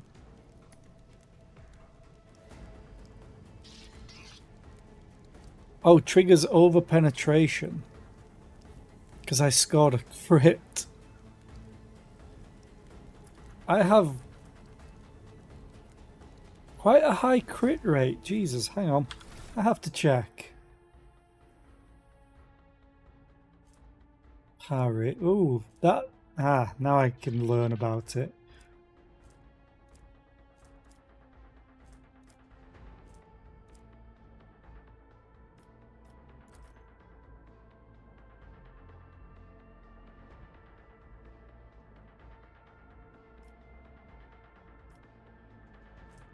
Where's my crit chance? Features. Archetypes.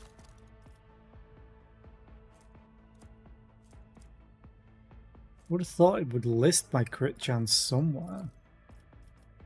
I have that.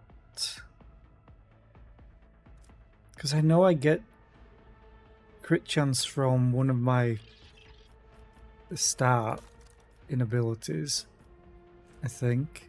Yeah, from like my Forge World thing, maybe.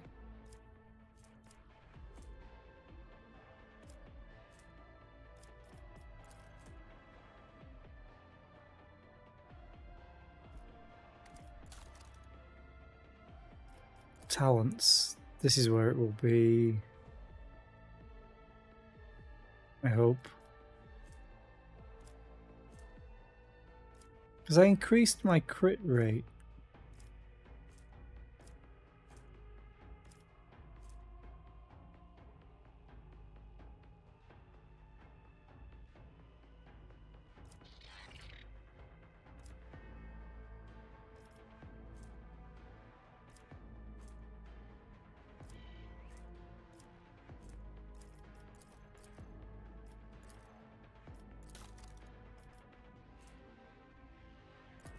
I got an extra thing, right? Wasn't this? Sure, it was a part of my Forge World thing because it gave me an extra option to choose from.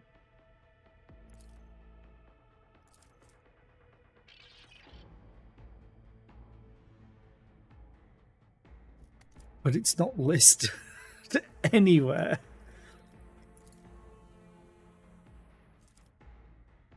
That's armor, dodge reduction, parry. Where's my crit chance?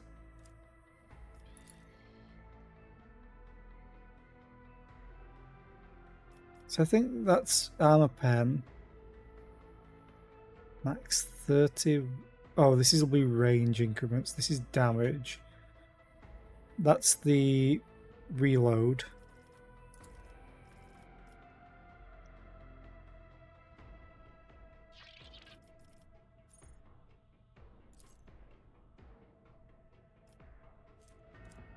Oh, I could have seen all of this, potentially.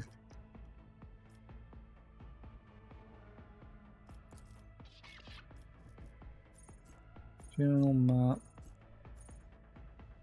Cargo manager. Yeah, I got something that increased my crit from Forge World. Wasn't Crime Lord. Oh. There it is. So I've got plus 14% crit hit chance because I think it's based on my intelligence bonus, which is currently 4. Yeah.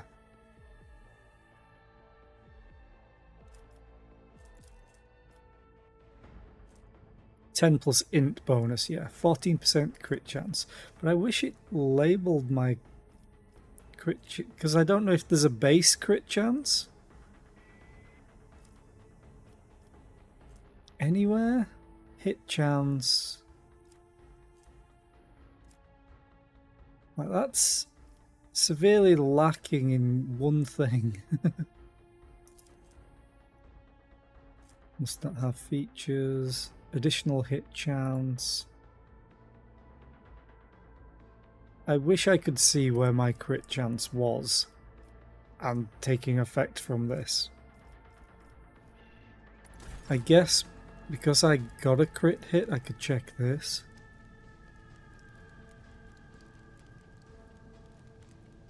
Hit roll.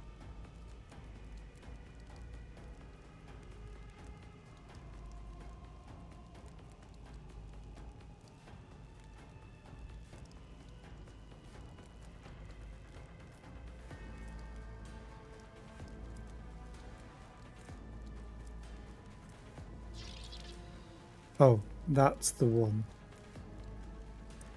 Critical hit. 26 is less than 29%. I don't know what this means.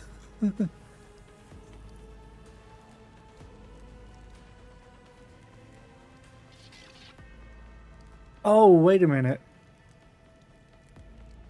Oh, yes, I think I do know what it means. So I think we have a base crit chance of 15% then. Because then I've got 29% and it rolls another D100 to see if I crit.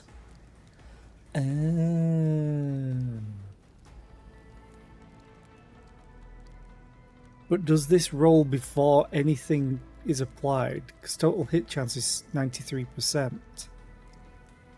But then hit chance increased over 95%. Oh, so if I crit, it can get an accuracy bonus.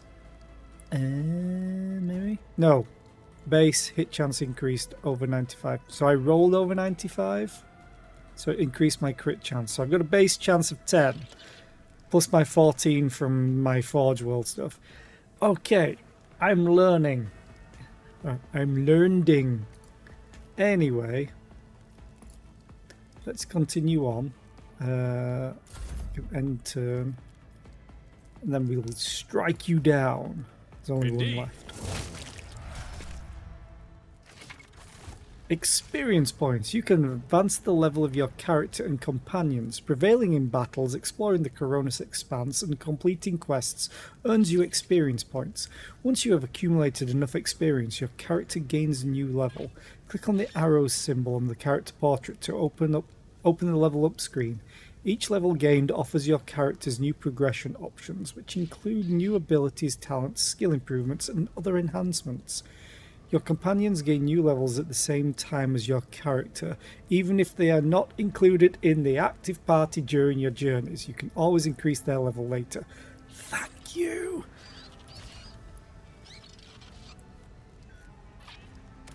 I'm going to quickly do a hard save. Just level 2 of 3 level up. I'm going to do the same as I did before. Pre-level up 2. With my Pathfinder games. So this has come available. Yeah, so it's going around this way. So I get dismantling attack so much later. Choose skill.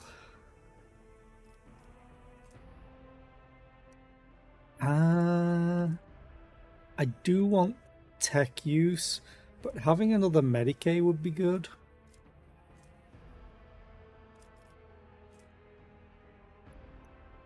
Because of the subconscious ability to react to things in conscious awareness allows a character to notice traps. What does perception do?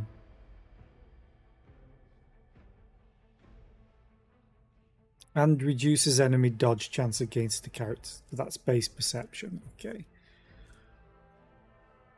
Oh, yay.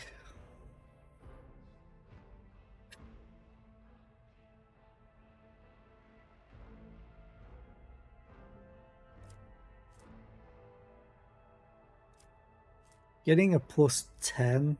I already have 55 in logic, 45 in tech use.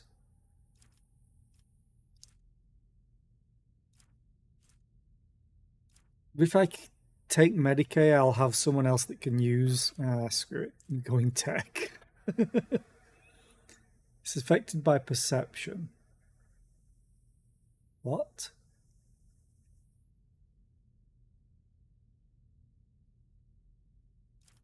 Oh, did I already have decent perception? But then it lists my intelligence bonus.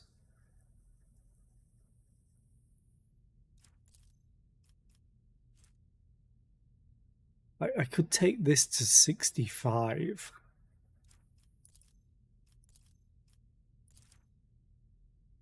Now let's do tech use to summary. Oh, yeah. Do I?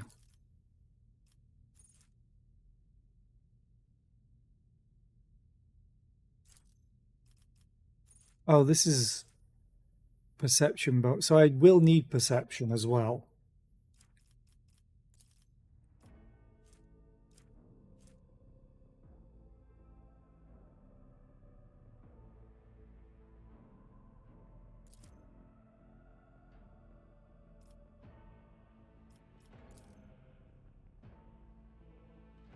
Can be used to open... yeah, tech use. It's got to be tech use. Abelard, I would like you to level up, please.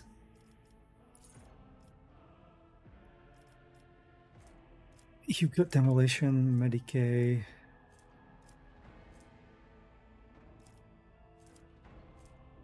You don't have very high stuff. Oh, you have very high toughness.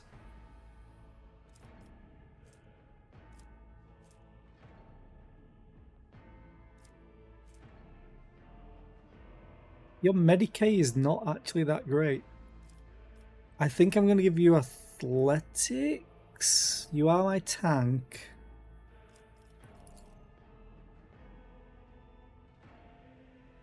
You have decent strength. You're mostly just tough. 50 toughness.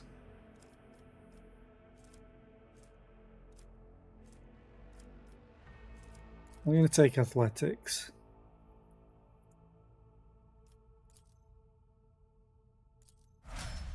I have no idea what I'm doing, but we'll see how it goes tomorrow, because I have to get ready for work. No, I want to play. But yeah, ooh, wait a minute. Oh. Miscalculations are for commoners.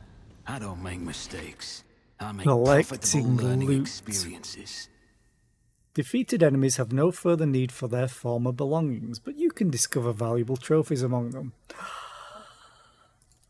Okay, items on the right side of the... Such items can be used or equipped by your character's items on the left are packed up as cargo and sent to your ship, which can be later used to trade with various factions. You can move trophies from one side of the window to the other by double-clicking left mouse button on them or dragging over the near. Alternatively, you can use the buttons at the bottom to mass transfer all items from cargo to your inventory and vice versa. Okay. Las pistol. Sword. What are you wielding? You have a chainsword, Abelard? Okay. I'm going to keep that. Just in case, because it's a las pistol. Maybe I'll keep one sword. Does collect all do everything? Or it just puts them wherever. Oh, I do have a limited space, apparently. Fair enough. And it collected all of them. Okay, quick save. And hard save. And I'm going to find someone to raid as I stop my alarm going off real quick. So yeah, thank you all for being here. I appreciate it. We're just gonna go and raid Tug, who's playing Fortnite.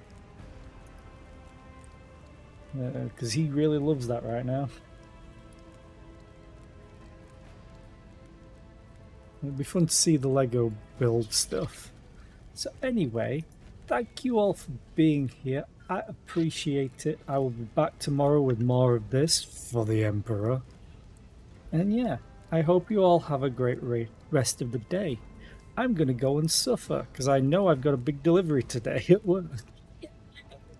Bye.